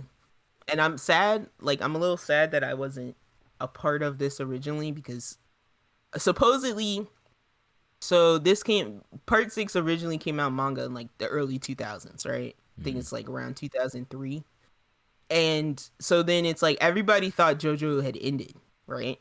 And then like at some point in future time, Steel Ball Run comes out. And people only know that they know it's by Araki, and that's it. Nobody had any idea it had anything to do with JoJo. It was only marketed as Steel Ball Run. Yeah. And it was just marketed as a story about a race on horseback in like the late 1800s across the United States. And so that's all you knew. And so like people didn't even know Steel Ball Run was JoJo related until like the way into the story. Yeah, because the internet probably wasn't crazy as it is today, like with sharing information and all that. Or at least it probably took a while. Yeah. And so I'm like, yeah, I kind of wish that we still had that effect, but yeah, you get what you get. And I wish everything still had that. But yeah, I think social media has kind of ruined it to where like something comes out that same day. Oh, this is related to this is the ending. This is the whole world. This is how it fits in. Like on the first day that something comes out, like somebody's dedicating themselves to getting that information out. Absolutely. I don't know. I'm like, I laugh at the people who are like, stop spoiling. I'm like, how about you stop reading their articles? Because I'm like, it's true. They're always like, they're like, stop posting the next day. I'm like, how about you just don't check Twitter? Don't read, yeah. Don't be on social. I'm like, I don't want to be spoiled by something unless I don't get on Twitter. Yeah. Yeah, unless our mother walks in this room and says something to me, I'm not gonna get spoiled. Yeah. Like. No, I agree. But I am about to strangle our niece because she did it. She does it on purpose. Bro, she literally yesterday, she's like, is All Might dead yet? And I was like, you're not supposed to say yet. I was like, I'm gonna kill you. I told her, I said, I'm like, I'm gonna murder you. Stop. Crazy. I hope she's trolling. Because she could be trolling. I told her, I said, I'm just not gonna talk to you if you keep doing that. Yeah. serious. I'm like, don't Jesus ruin the Christ. thing that I love right now. Yeah. Oh yeah, she's like, Trolling. I said, All Might hasn't even been in this season. Not if really. you keep up, Yeah. like Not we've really. seen him like 5 seconds. Yeah. But yeah, so to wrap all that up, I'm with you. Like part 6 is definitely not my favorite part. Yeah. But I thought it was still fun, and I Oh thought yeah. it's like it's an interesting mix up on the party. Because we're used to like all dudes pretty much at this point. So I'm glad that we got some chicks, and I love that like Jolene and Hermes are like kind of stupid. They're kind of buttholes. Yeah, Like they are. when they had their time to not be serious, and it's like that one scene I told you where they were like driving. They're driving through Florida and they see like the swamp and they're like, look at that stupid alligator. And Yeah. Jolene's like, I'll throw a rock at it. And Just for it's no like, reason. Yeah. why? Stupid. Little dirt bag. Yeah, so I'm just like, and then yeah. So I enjoyed it. I will say one it's- other it's- thing. Mm-hmm. I was not a fan at all of the way Netflix released it. No, I think I hate that. Yeah. Like, it just Yeah, made let it me weird. Let me release enough for you to like it, and then forget everything that happens. So that when we Yes. release the next part in 3 months or Yeah. 4 months, Yeah. you'll have to like basically rewatch it again. I don't like that. I hate yeah. that. Either don't week like to week or all at once. Exactly, I agree. Preferably week to week, so we can cover it properly. I agree. But yeah. So that's it for JoJo Part 6, and let's get to current anime. I've shortened our list of ongoing shows in prep for winter anime, which we are currently deep into. I don't think this season is popping. I haven't really so looked too much. I have like a very low list of things that I'm going to check out, and whether I will be sticking with them is an even lower percentage. So let's talk about that thing that's setting us ablaze. No pun intended. My Hero, season 6. Let's go. Whoa. Continues. It's just blowing. It's just out here just putting out 9s and 10s. They're going on crazy. on the average. Even the flashbacks are crazy. Like, how you give a whole flashback episode that's fully engaging? That doesn't happen often. I love that, like, we are fully invested in a side character's family. Family, yeah. This is like the #1 family in the whole show. I feel like I'm watching Hey Arnold. It's like Yeah. when Hey Arnold will have a whole episode that didn't have Hey Arnold in it. I kind of like, though, how they're... Because My Hero, what I'm just noticing with this season is, like, they're putting separate emotions in separate places, if you get what I'm saying. Like, so it's like we're getting our family thing with the Endeavor and the side family. We're getting all the family drama there. We're getting, like, the main hero stuff with Deku and Bakugo.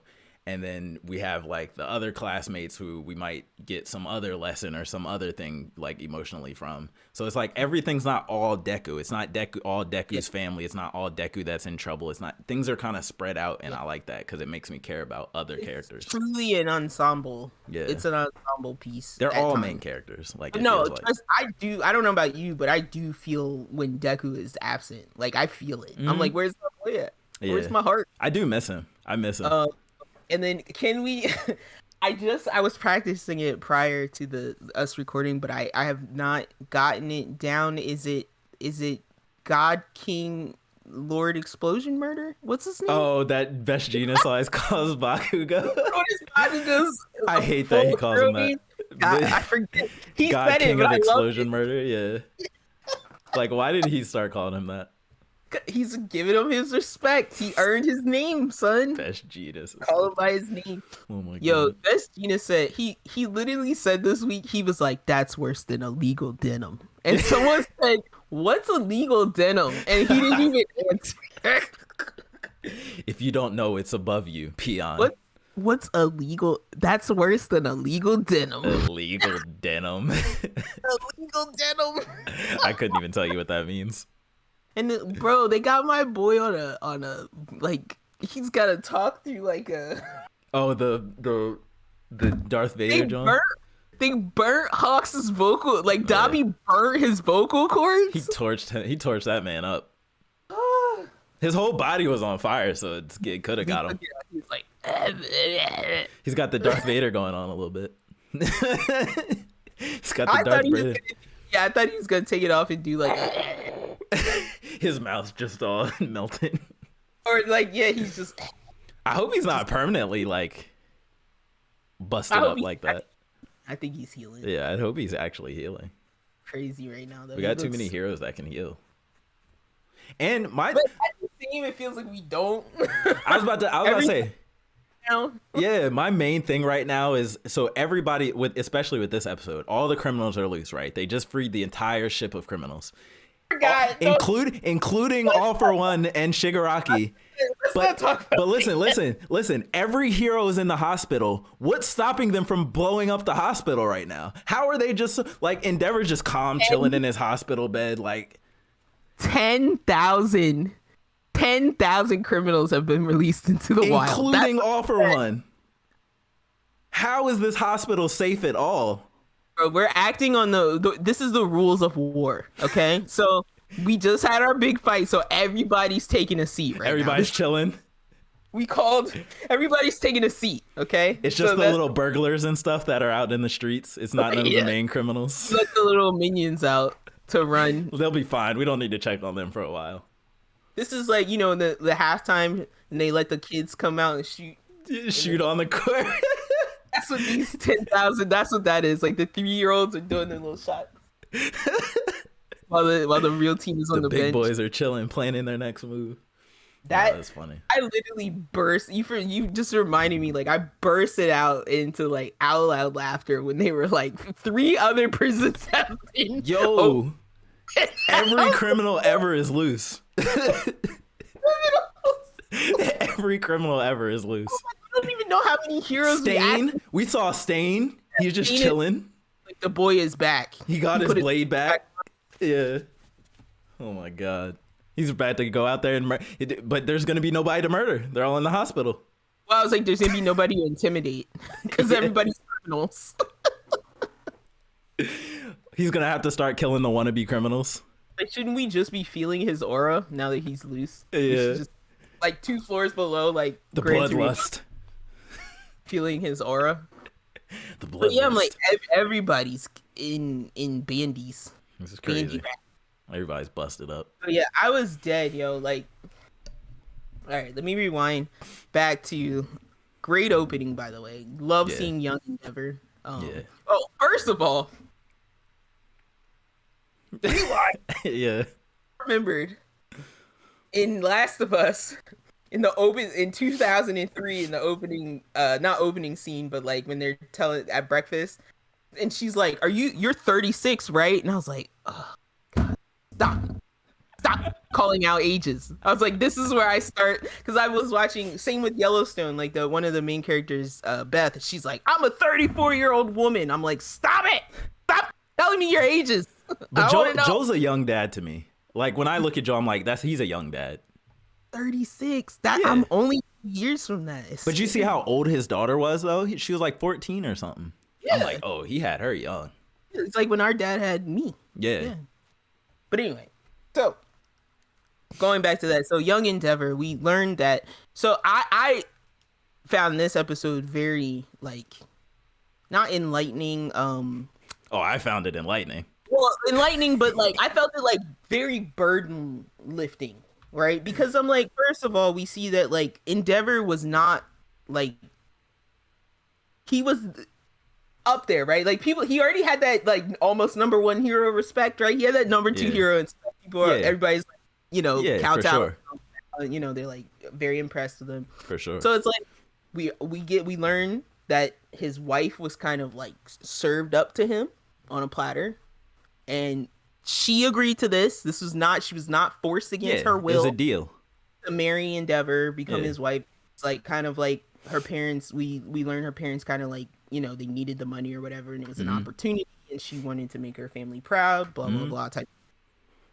And so in the very beginning, and then we get to see Toya, young Toya, happy Toya. That whole setup of like, I'm gonna make this hero that surpasses All Might, but then they also kind of throw in there that like they called it a designer baby, and we they learned said, that it's illegal too. Well, no, they said it was taboo. Okay, they said quirk designer babies are taboo. It's looked down upon. Yeah. Yeah, it's looked down upon. And so, but then we learn very swiftly after that Toya has great firepower, but has his mother's like Skin resistance, cold susceptibility. affinity. Yeah. So yeah, it's like he's getting burned all the time. And then we very swiftly learn that Toya takes on his father's like initiative to be the best very intensely. Yeah. And like takes it to heart more so even than they do, because I found it like refreshing to see that when the doctor said, "Yo, like, don't stop training your child. Like, Toya's you're the hurting." oldest, right? The firstborn. Toya's the oldest by a year. Okay. Because when they showed the other kids, Toya was 13, Natsu was 12, and the girl was 8. I think that's important to this. Yeah. That he was the firstborn. So, I think that's probably why he kind of took that on the way he did. My point was to say that like the doctor said, "Yo, stop training him because it's damaging him," and they did. They literally did, and Endeavor did not push it any further, and to the point where he's like, "No matter what I tell Toya, he does not stop." To the point where he was yelling at him. Yeah, yeah, and he's screaming at his mom and stuff. Now, this is where we see the dark turn happen. Like, well, one, we see Shoto be born, and that everybody. I feel so bad for Shoto. Feel super bad for Shoto. I feel so bad for. He didn't do anything, man. Poor baby, just be the last. Yeah. I also wonder, like, did they just take a break with Natsu and Fuyumi? Like, they just not try to train them at all, or did they try to train them and see it didn't work? I was about to say, I think potentially, because to me it seems like the quirks are kind of a grab bag. I think potentially their quirks are either so weak or non-existent that it wasn't even worth it. Like, maybe he can light up a finger and that's it. You know what I mean? Like, I think it's kind of like a randomness to it. Because they didn't seem as affected by the dream as Toya did. Yeah. And I think they probably went to this doctor every time they had a kid, like, yo, assess this kid's quirk. And I think there's something to be said for the fact that, like, Endeavor was like, go make friends, go be normal kids, don't worry about training anymore. And he's like, all my friends talk about is being a hero. Yep. So it's like, not even just getting it from dad, he's getting it from his peers, from everyone. Yep. So I think I'm glad that they showed that, like, because I honestly feel like this took a lot of blame off Endeavor. Like, even for somebody like me that already felt bad for him, I feel like he was kind of like the same way that you look at a soldier who like kills a child and they say, "I'm just doing my job," and you say, like, you go, "Really, you're just doing your job?" Yeah. It's kind of hitting that vibe for me with Endeavor, where I'm just like, he was the number 2 hero. He had a challenge. His challenge was like to be the best, you know, and he, in the swept upness that everybody was swept up in this like superhero movement, he was just going with that, you know. And it's not like the mom said, "Well, no, I won't, you know, be included in this." She signed up for it too. So that's why I like everybody in the family kind of took, even like Natsu and Fuyumi didn't really need to take any responsibility. Not really. That was Toya was like, I could have, or that Natsu was like, I could have beaten Toya up a little bit, you know, like I could have reminded him. He didn't have to do any of that. Yeah, that wasn't his job. But yeah, I like that the mom took some onus. Now, what I was gonna say before is where we see the dark turn happen is Endeavor kind of gave Toya to, is her name Shiemi? I don't know what I want to call her. The daughter or who? Oh, the mom. I forget the mom's name. But yeah, so he kind of was like, once Toya was like unclaimed and he claimed Shoto instead and said like, I'm gonna train Shoto, he kind of was like, time for Toya, because he said, I can only train Toya to be a hero and he can't be that. Like, that's kind of how he just was like, and that's when I'm gonna say Shiemi, that's when his wife was like, all right, now you're being a coward because you're stepping out of parenting because he parent him the way you want to. Exactly. Yep. So that's where I'm like, okay, now we can be mad at Endeavor because he's literally treating her like he's mad at her for something that Toya is doing. And it's like, you can't control him any more than you can.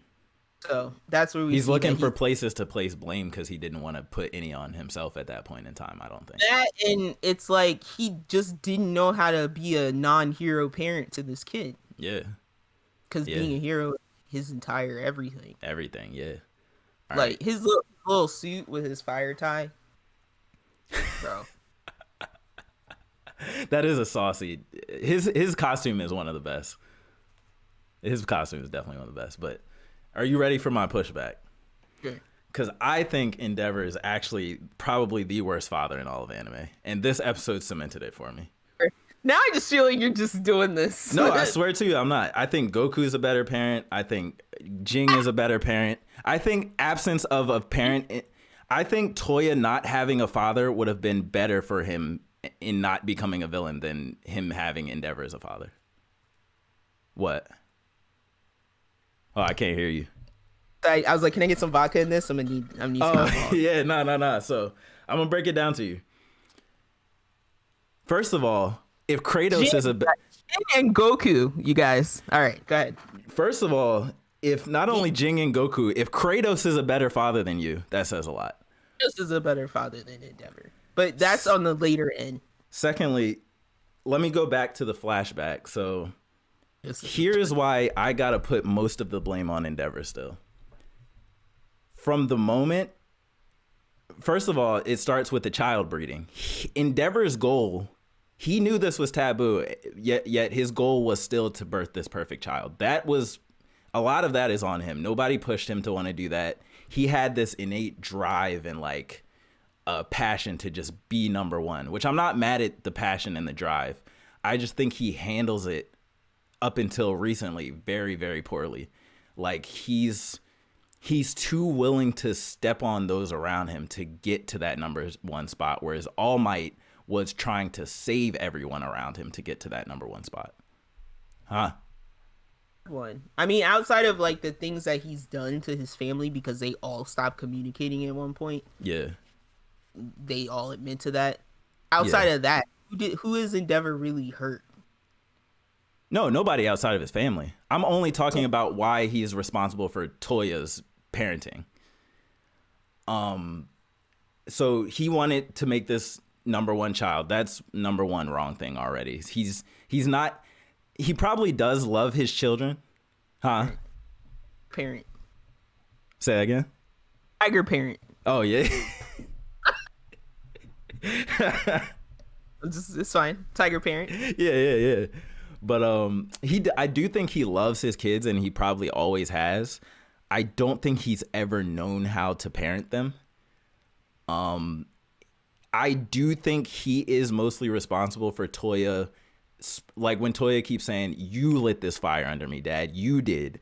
I do think you can't control how much of your passion is passed on to your child. You can control how much and how you can control how. Listen, you can control how you display that passion in front of them and how you act in front of them. So if he would have, I'm serious. Okay. If he wouldn't have been less aggressive, probably in front of Toya, seeing him, like he's like gassing himself. He's like, I'm gonna be the best no matter what. Forget everything else. Toya's just absorbing that the whole time, I'm sure. And he's telling Toya, he's like, you're the chosen one. You have the potential to surpass me. You're going to be the number one hero. He was telling him that. I even saw that, like, his firepower changed. I agree. And even he was that my power got stronger. Yeah. I'm saying, though, I think if at that point earlier in life when Toya was young, if Endeavor would have been like, hey, son, you have a lot of potential, but, you know, you can still do whatever you want. You know, you don't have to be number one hero, but I believe you can do good things in this world. If he would have took that approach as opposed to, you're going to be the best, it's up to you, it's all on you, I couldn't do it, you're going to surpass me, you have to be the one. Intense, but yeah. That's Endeavor, though. That's his personality. Huh? Wasn't that bad. That's his personality. He wasn't like, it's all on your shoulders, son. He wasn't like that. But like, he wasn't probably saying it, but like you could probably feel the intensity off of him. So I do blame him. I'm also laughing because I'm 100% with you, and then I'm picturing that one shot of Toya when he's got like the cloak on and he's at the door and he's like turning around and he's like, I'm gonna prove myself to you parents. Yeah. Like, I would be 100% with you till he had that little turd moment, and then I'm like, no, that's that little inner turd in him. He was lost. Blooming. That's the little turd blooming. He was already lost at that point. That's what I think. I think he's already off the deep end. That's Dobby. To me, that's what separates Toya from Natsu, from Fuyumi, from Shoto. Is that weird, I need to be number one passion. I think he got that from Endeavor.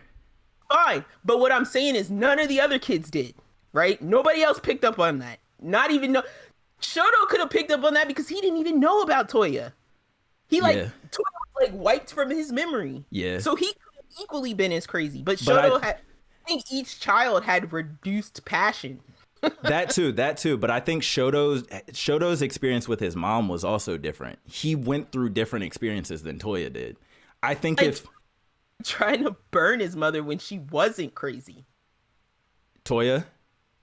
Before, Toya had his mother before she got all dark and crazy and started seeing Endeavor in the children. Yeah, I agree. And Toya was still like, fuck you, Mom. Basically, I'm going to burn. No, I agree. I don't think you're wrong in that. But here's what I'm saying. I think if Shoto was the firstborn, he would be Toya. I think no matter who was the firstborn. Shoto is so dead compared to all those children. I think because he was low energy. Yeah. He really is you. He really is that last child. I think it might be a last child thing. I don't know what it is, but all I was going to say is that to your point, and another completely different piece of fiction in Yellowstone, right? Mm-hmm. Because of the way of the rancher is going away, there's a lot of there was a farmer who committed suicide. Mm-hmm. He went out in his field and just shot himself. And so they show the aftermath of one of the main characters sells all his horses to try and get some money for the family because of course the farmer left nothing behind. And the son, when they walk up to the house to tell the wife about selling the horses, he sees the little boy outside and he's like, I'm sorry about your dad. And he's like, everybody's sorry. Doesn't make a difference. And you're like, damn. Oh my God. And so then he walks in on that, and when he's leaving, the kid's like, you a cowboy? And the guy's like, yeah. And he's like, my dad was a cowboy too. I'm gonna be a cowboy when I grow up. And I'm like, you just watched your dad shoot himself. Yeah. You clearly don't care about him anymore. You're like, he's a piece of crap now. And because even the mother is like, that piece of shit coward left him. Yeah. He still wants to be a cowboy. Yeah. So that's why I'm just like, how old was he though? How old? That age impressionable, 8 or 9. Okay. Because age matters, I think. I was like, yeah, he's old enough to know that sorry doesn't make a difference. Yeah. But not old enough to get that this lifestyle is what killed his father. But I don't think that really is old enough to really know that, because a lot of kids I feel like will just say things they've heard like that, to try to be like whoever they're trying to be like and not necessarily know what they're really saying. But it's really to me in regard, all of this being said, these are both pieces of fiction. Yeah, right? yeah. But I'm just saying that to say, here's a situation where child knows that father's occupation turned into negative life consequences. Yeah. Yet child still wants to be the thing. But that goes towards my point. I think as a father, as Endeavor, it was his responsibility, not Toya's or anybody else's, to identify these things in his son and to parent him accordingly so that he doesn't, even if he has evil inside him. The benefit of the doubt, because no parent is going to be perfect. Yeah. I'm giving you the benefit of the doubt that when you went to the doctor and they said stop training your child and you stop training your child, you're a good parent. Hold on, I have to stop you there because he didn't just stop training him. After he boosted him up, he said, no, son, stop, cold turkey, stop. You're not going to be a hero. Stop. No, you can't. He did it in a way that was going to crush him. What is he? Let him burn himself to No, I'm going to tell you what he's supposed to do. Hey, son, guess what? They have special hero equipment. Don't go as hard on the fire. Let me teach you how to be a hero even though you're not. Doesn't understand that because he doesn't go through that. How is he going to teach something that he himself doesn't understand? And that's why I keep saying you can't come down on it hard. That's like me judging you on your very first child.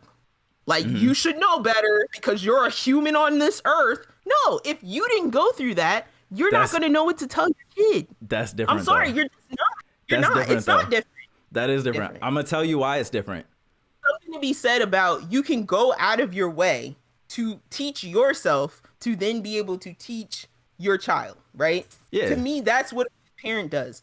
But on average, most parents ain't doing that. They're going by what they growing up. We have no idea what Endeavor's childhood was like. They don't flash back that far. No, that's true. But I think is that the answer, like the clarity for me was right there when he was just like, I don't know how to parent a child that's not a hero. So don't breed children. Don't breed children if one might potentially grab bag. We don't know that the next one's not the perfect child. No, but you're proving my point. So here's my point. If you're breeding children, you know that quirks aren't 100% inherited. You know that. You've seen you've seen so many people have quirk kids. Like, so he's making the choice to breed children, and he didn't think that one of them might have a weird problem like this. He didn't even consider it. Ladies and gents, 'tis the saying that Natsu and Fuyumi shouldn't exist. That's what you're saying. That's what I'm hearing. Why? Natsu, you're saying after Toya failed, they should have stopped, and none of those other children. That's not what I'm saying. I'm saying he should have thought ahead when he decided to breed children that one of them might not be the first one might not be the perfect hero. Like, why would you just assume that, he's perfect. He had the other ones to keep him company. Like, it just didn't work out. It's like he leaned all the way into you're going to be All Might on the first child. Like, he just leaned into it. Like, that's his fault. Didn't though. You said, what if he didn't? Didn't. Then he would be more like Shoto, I think. More level-headed. He only inherited that passion because Endeavor showed him that. I can easily see a world where Endeavor neglects this child. And not neglecting like, I don't care about you. Like, neglecting like, I'm not gonna force this child to be the hero.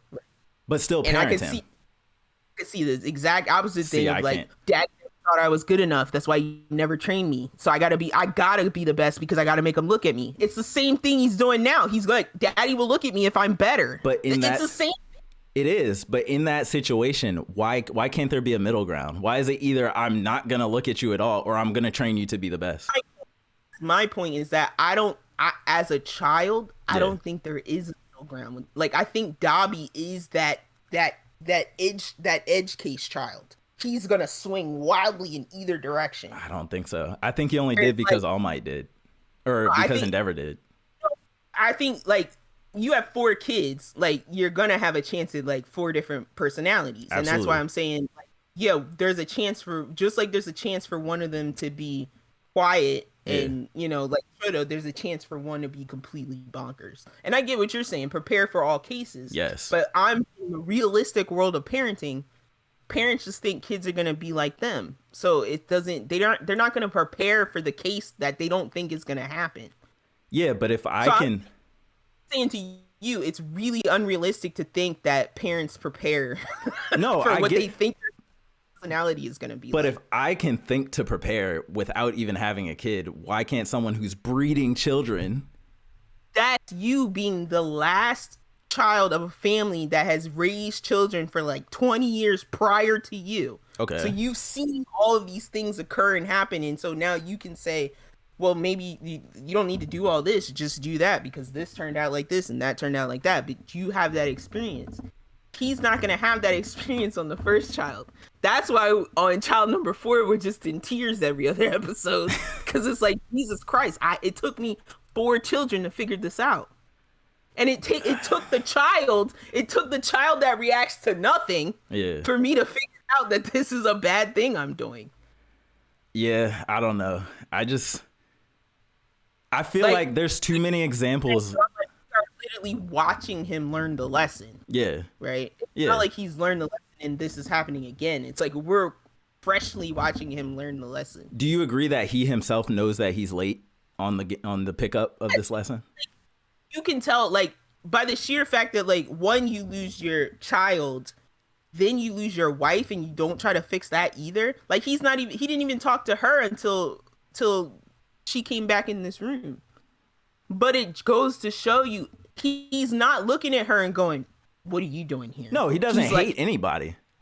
Prize, which to me goes, he just didn't know how to approach any of this. Yeah. Which goes back to what the mother said, which is you're running away because this is not what you know how to do. And don't get my argument mixed up.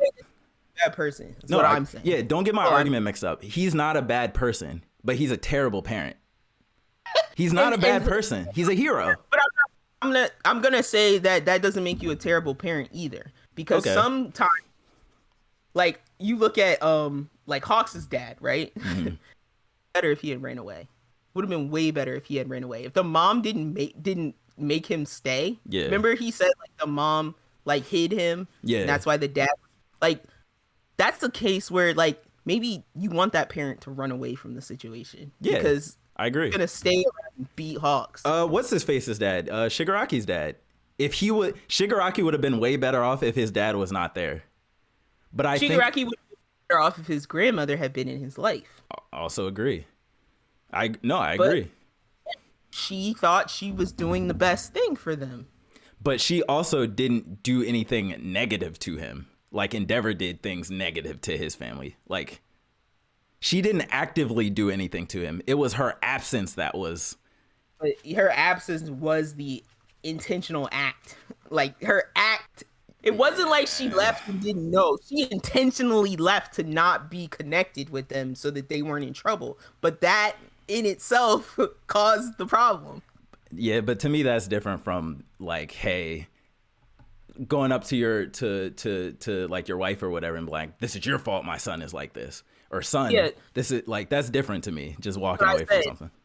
this is where you get bad dad is when you turn to wife and go, you should have been watching him. Yeah. I don't have time to watch him. Yeah. It's your fault Yeah. that he's out burning himself. Yeah. And I said that's where I totally disagree. And I think, yeah, he's being a terrible person at that point. And even so, tell me this to move it forward a little bit. His relationship with Shoto. Do you feel he parented Shoto well? I don't feel like he parented Shoto. You don't, I feel like he trained Shoto like he would train a sidekick. so you don't think he still had you don't think from Shoto being born he had that same, now you're the one who's gonna beat? Because I thought that's what the whole second season was about with him not using his fire. He was like, Shoto, you're the one who's gonna be better, but only if you use your full power. Because that Shoto's thing was like, mom, burn me because she's thinking about you. Yeah. So I'm gonna not be like you at all. Yeah, That's yeah, all I yeah. ever got. So you don't think Endeavor was pushing him to be like him? I do, because we saw that scene right where he's like, "Why can't I play outside?" And he's like, "You're not like them." Yes. It's Yes. like, you know, Yes. like you're living a different life from them. So what? But see, that's where I again will go back to the child's personality and the reception. Yeah. That child receptiveness to It's the different. parents, right? Yeah. Shoto actually is like, no, Yeah. I don't wanna go play. I Whereas agree. like, where Toya's like, He's like, he's yeah. like, no, they are in a different world from me. Yeah. I must train to be the best. Like, I agree. that's the child. But 'Cause like you said, Endeavor was treating him almost like Toya too, but Shoto was not receptive to it. That's my question, though. That's my main question I'm trying to get at. If he saw what happened to Toya, why did he not change what he was doing with Shoto? Why did he try the same approach again? Oh yeah. Huh? Because I honestly think in Endeavor's mind, the only thing that stopped Toya was his inability to handle the heat. So he's looking at Shoto and going, "Oh, you're that, but you can handle this. You're not hurting yourself when we do this, so I can push you." And to me, that's a mistake. Because he should have learned. He should have learned But this in general. I'm always, and this is why I love generational anime so much. No, I agree. Yeah. Because you kind of get that explanation, right? It's like we don't have no idea how Endeavor was raised. Mhm. I don't know if we ever will know. Yeah. So I it's hope we like, do. been in a super strict family and then in his mind it could just be like, this made me and I work. Yeah. So this is what works. Period. Like some people just think like Is that justification though? Does that make, if you all you know is wrong and you do wrong, does that make it not wrong? it doesn't make it wrong, because it's like we could, like, I might look at someone whose family kicks kids out at 18 as wrong, Yeah. but that's not wrong, and they might not see it as wrong. You know what I mean? If all those kids end up bad and villains, then it is wrong. That's what makes it wrong. They're all gonna end up as villains, right? If the first one does, end up as, see, no, because if that were the case, like, we wouldn't have been allowed to do anything. Why? Because our brother did everything wrong. But I think we were raised differently. We weren't, though. That's what I'm saying. Like, we actually got less opportunities wise, and like ventures wise, we got a lot. But you have to like ask questions to know that. I've asked a lot of questions. Yeah, I don't know. no, I get you. Probably not. But as I'm many. like, yeah. I think it just varies. Like, but yeah, I think there's something to be said because yes, children can be molded. But like, look at you and I. We were raised very similarly, very similar house structure, very similar parent structure. Like for the first 10 years of our life, I would say different house structure.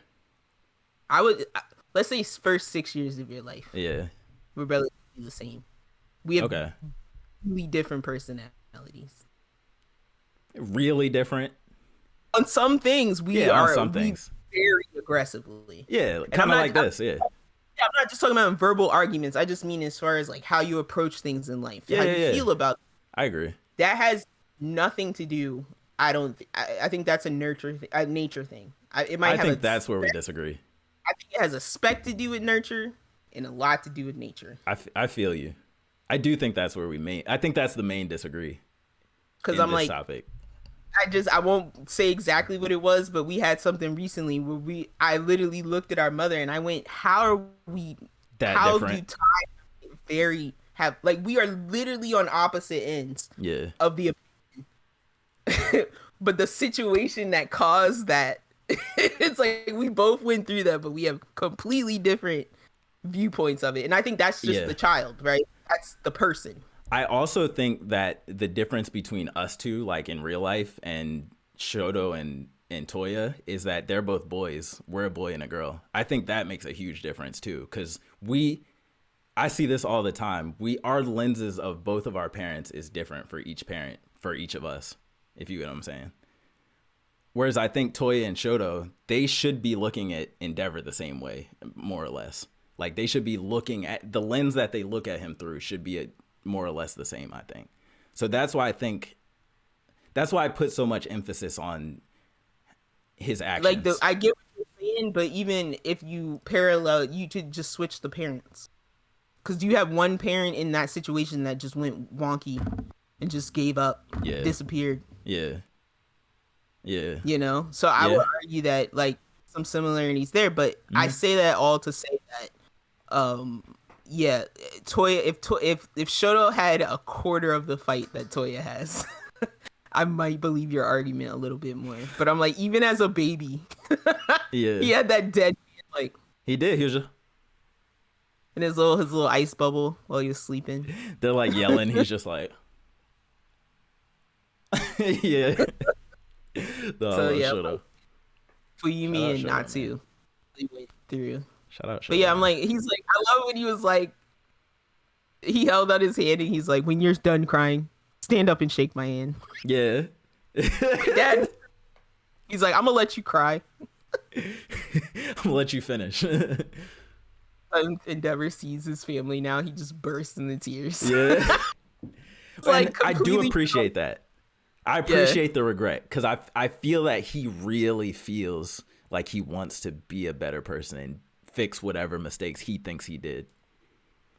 This is truly the actions and the you're seeing the emotions of someone who truly understands that the way that they've done things, the impact did not match the intention. Yeah. And I think actually he's seeing that. It's like accountability too. Like I just love how he's not running away from it. He's not being like, oh, I had nothing to do with this. Oh, it was because of this. Oh, he was just a crazy kid. Oh, blah. Like he himself is like, all right, I probably could have did this better.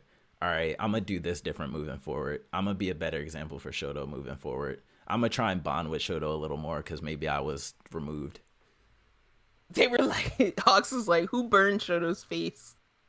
Oh. And he was like, do that? And then rough topic. The mom's like, no. She was like, that was me. My bad. She's like, I started seeing their father in them. I just, splashed some hot water.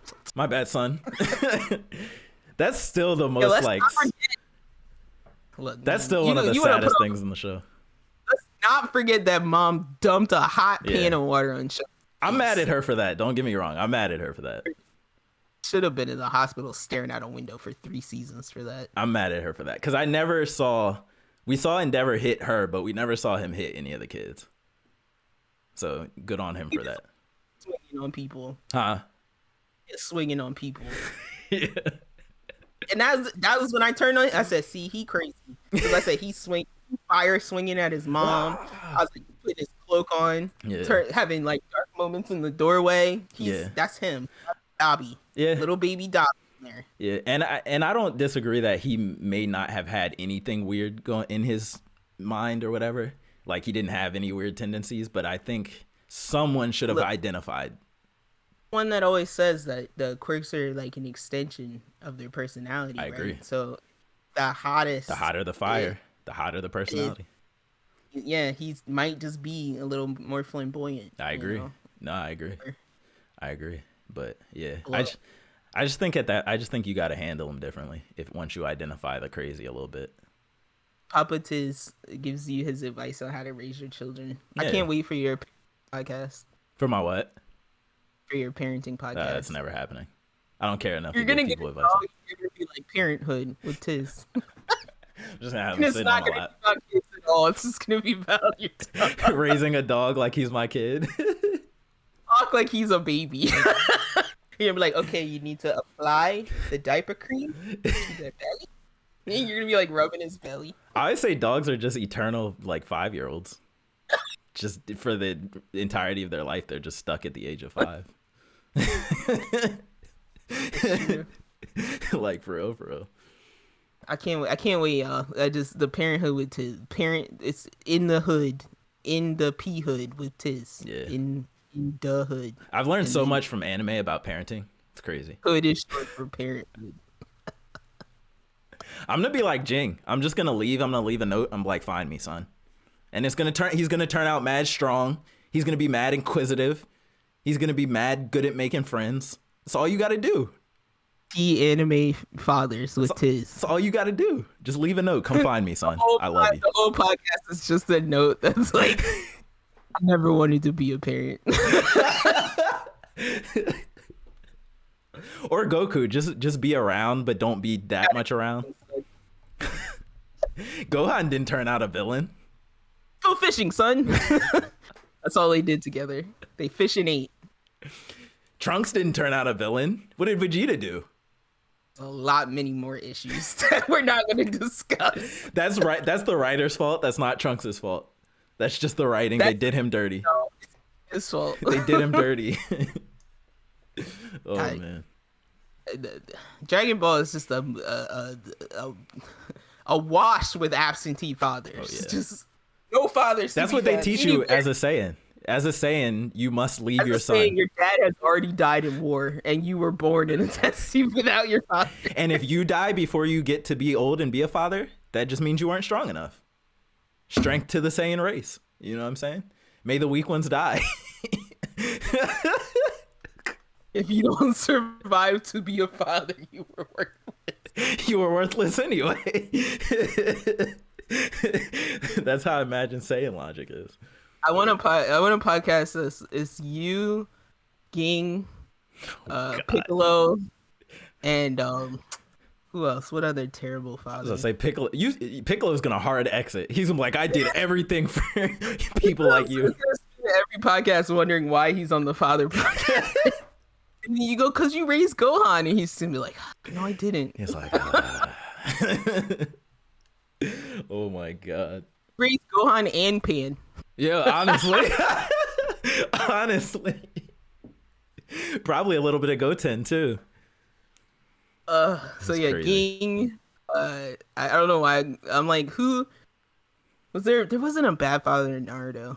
I think of the third always as a terrible father, but that's only because him and Azuma didn't they had like a weird banter. Yeah, I'm trying to. It's like Azuma didn't want to be Hokage. Sasuke's a horrible father. Horrible. His daughter grew up thinking her mom was somebody else. Daughter grew up with a doubt of who her mother was. Sasuke's a horrible father. Shows up like once every 5 months. Like, what's up? Is Naruto home? Oh, I'm leaving again. He's not. All right. Don't even ask about Sakura. Don't ask about Sarada. None of that. Hey, Sarada, let me teach you how to use your Sharingan. Nope, that doesn't. Hey, how's talk? We don't even gotta go there with Sakura with Sasuke.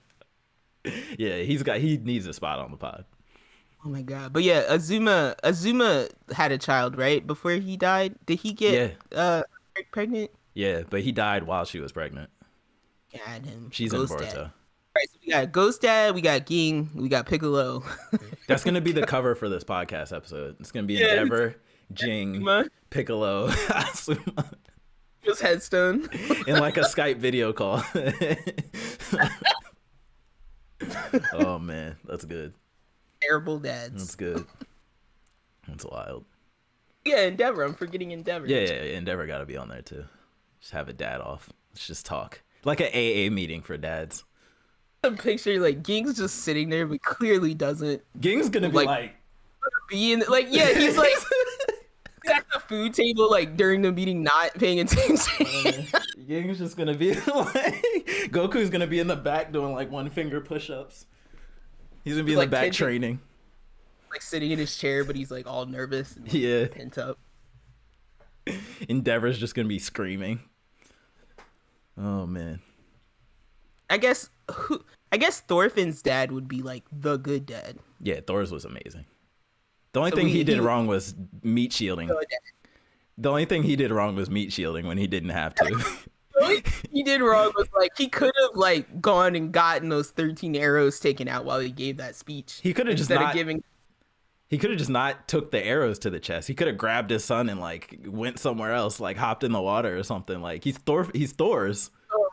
He took out an armada of ships on his own. He could hop in the water with his son and swim away. Really why I haven't started season 2 of Vinland Saga, because I'm like, I gotta get over all this shenanigans again. All the setup. All these the setup. I get over the fact that Thorfinn is trying to avenge a dude that like clearly made a choice to die and like didn't have to die at all. No, that's why he's a bad dad. That was his way out of fatherhood. He was like, I didn't sign up for this. Arrows. This is my way out. Thank God. Perfect. Valhalla. All right, guys, grab son, but don't take him under the deck.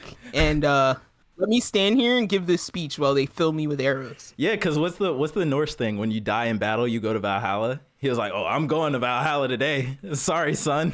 Find your own way there. Oh my god. He did so much to protect his family to die like that. All right. I've just never seen a person be like, all right, I'm gonna die now. Good night. Now's my time. Like, bro, bye. You should. He didn't try to dodge. He didn't rip off a piece of wood from the boat. Like, he just. Bah, bah, bah, bah, bah, bah.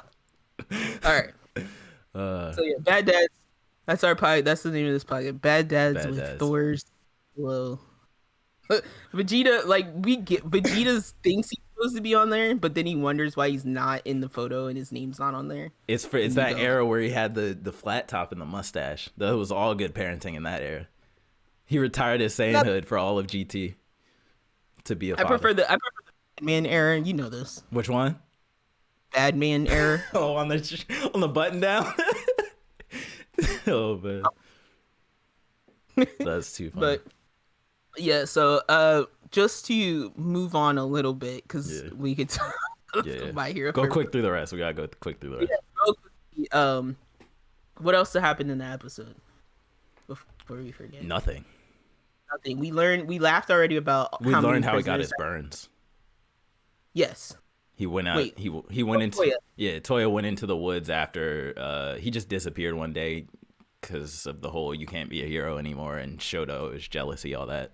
He goes into the woods. He starts crying. His tears turn into flames. The fire in his body goes out of control. He's like, it hurts and I can't put it out. He burns down a whole forest, including himself, and presumably that's how he ends up with the. Oh, and yeah, I forgot that. I'm like, we also learned like the weird crying because he's like, when he's like, Dad'll be proud of me because my flames are real big now, and he's like, why am I crying about this? And I'm like, oh, so he always had this weird crying thing. It's so sad when he's like happy but sad, crying tears of joy, but they're really sorrow on the inside. He kind of just like flashed to everybody in recovery a little bit, right? And then we see that whoa, we get like we get inklings that people are finally starting to connect, understand that All Might has a strange different quirk because they're mentioning One for All Mm-hmm. to like out loud, Mm-hmm. and then um keying in that there's some special connection between Deku and All Might. Mm-hmm. Um, kind of like the realization that's happening at the end, and then we see All Might is sitting with Deku's At the like hospital super bed. bandage, just like All Might's kind of like holding Deku's arm, and he's like, I can feel that you're convening with All for One in your mind or something like that, and that's kind of like where the episode ends. Yeah. So I don't know what we're gonna see next week. Have you ever Googled the theories about like where Deku's dad is? I prefer not to. It's crazy because I don't think they ever talk about him, but there's just I saw mad an theories article out there. that was like, what if Deku had his parents' quirks, but I just didn't care Yeah, to read it. yeah. So Because I still think that Deku had some quirk deep down that is going to be added to One for All, but we just don't know what it is yet. But I feel like he had some dormant or some deep down like, oh, this is how he makes friends so easy. It's gonna be some shonen like something, the power of light or something. But I feel like he had something. I still think his selflessness right now is still his power, His his power. biggest power. Yeah, he's just so I mean, eager. I think that's what allowed him to absorb all that knowledge in the first place, Yeah, to be observant as he was. yeah, true. So, very quickly, do you want to go through some winter highlights, from the link I sent you? I didn't even I'm know you just sent gonna me a link. couple. Or should we And save them for next time? it's up to you. There weren't that I many. feel like we should. I feel like we We should can save save it them. for next time. Yeah. All right, y'all. Tis called it.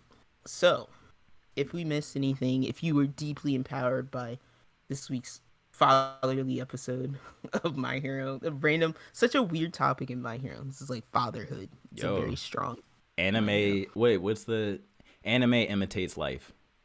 We need to see. I guess now we need to see more Bakugo's mom to balance that out, because she's like the strong mother I feel like presence. she's probably a great mom. I miss Bakugo's mom. I Like, know. more of her. I need more of her just yelling at his father and him just cowering in the corner. It's Like, hilarious. it's like praying she's Bakugo's not kid yelling. is about to end up like Toya. So if there's an anime that we're missing or something else we missed, you guys know you can email us, siblingrivalryclash@gmail.com. You can also tweet at us at srclash_pod. And don't forget, wherever you listen, whether it be iTunes, Spotify, Google Play, Stitcher, TuneIn, or CastBox, wherever, it could be outside of those. I know they have some type of rating system, and you should use it to give us feedback. Start So up. we keep every week, and we keep talking about anime. I mean, I'm gonna do it anyway, but you know, it Rate helps if I like it. rate us higher than Metacritic rated Forspoken. That's all I ask. Is that what did Metacritic rate for Spoken? They got that joint like a 60 or 70, something Yeah. mid. I thought it was gonna be like 40 or something. You were scaring No, me. not horrible. I just don't want to be mid. Just rate us higher than mid. I would like to be better than mid tier. Yeah. Always. I don't want to be no Reggie. But yeah. So next week we will definitely cover this current season of anime, winter 2023. And yeah, Tokyo Revengers. I was gonna say I tried to play Scorn, but I'll talk about that next week. Because I don't think I'm smart enough for it. I'm not. That's why I didn't play it. I watched it. I'll send you the recap if you want it that I watched. It was very interesting. I'm thinking about watching it because I don't think I'm gonna grasp anything of what that game's about while I'm playing it. Because I really want to talk to you about like I don't even know if it's a spoiler to say it, but like the metaphor, if you will. I'm not even making promises about what I'm doing next because I'm like Final Fantasy 7 is really high up on like things I want to finish. So that's why I'm like, I don't want to make no promises because maybe the next thing I get in there. But we should do, guys, when you do FF7, we should do like an episode of that. Just like impressions. Yeah. That'd be cool. Problem. Because it'll definitely be my first impression. Yeah. But all right, y'all. I think the next game I know for a fact is on my queue is Signalis because I did not. It's a Game Pass game, and I did not know it was survival horror, and it's got like that nice crisp pixel style that I like. So I'm probably gonna check that out. What about you, Tiz? I really want to try Hi-Fi Rush, so I'm gonna figure out how to stream that probably on xCloud or something. And interesting enough, I don't know why I want to do this now, but I think I want to try and replace my Switch's fan and battery. Why not? They're clearly gonna like have you playing it for another 2 years at Yeah. least. So I'm like, and my fan, I don't know if I told you, my fan makes a sound. It's like Told me, but you never brought it out to show me. to show. Yeah, it's just kind of off-putting. I feel like my Switch is gonna blow up at any second. My laptop made that sound last week, but the duster got it out. It was just stuff. Yeah, that's the thing. Maybe when I take it off, I'll just see I can dust the fan or something.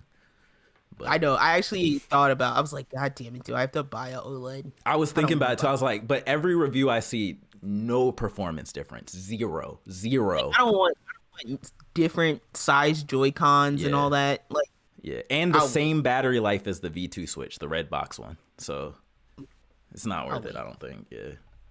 yeah.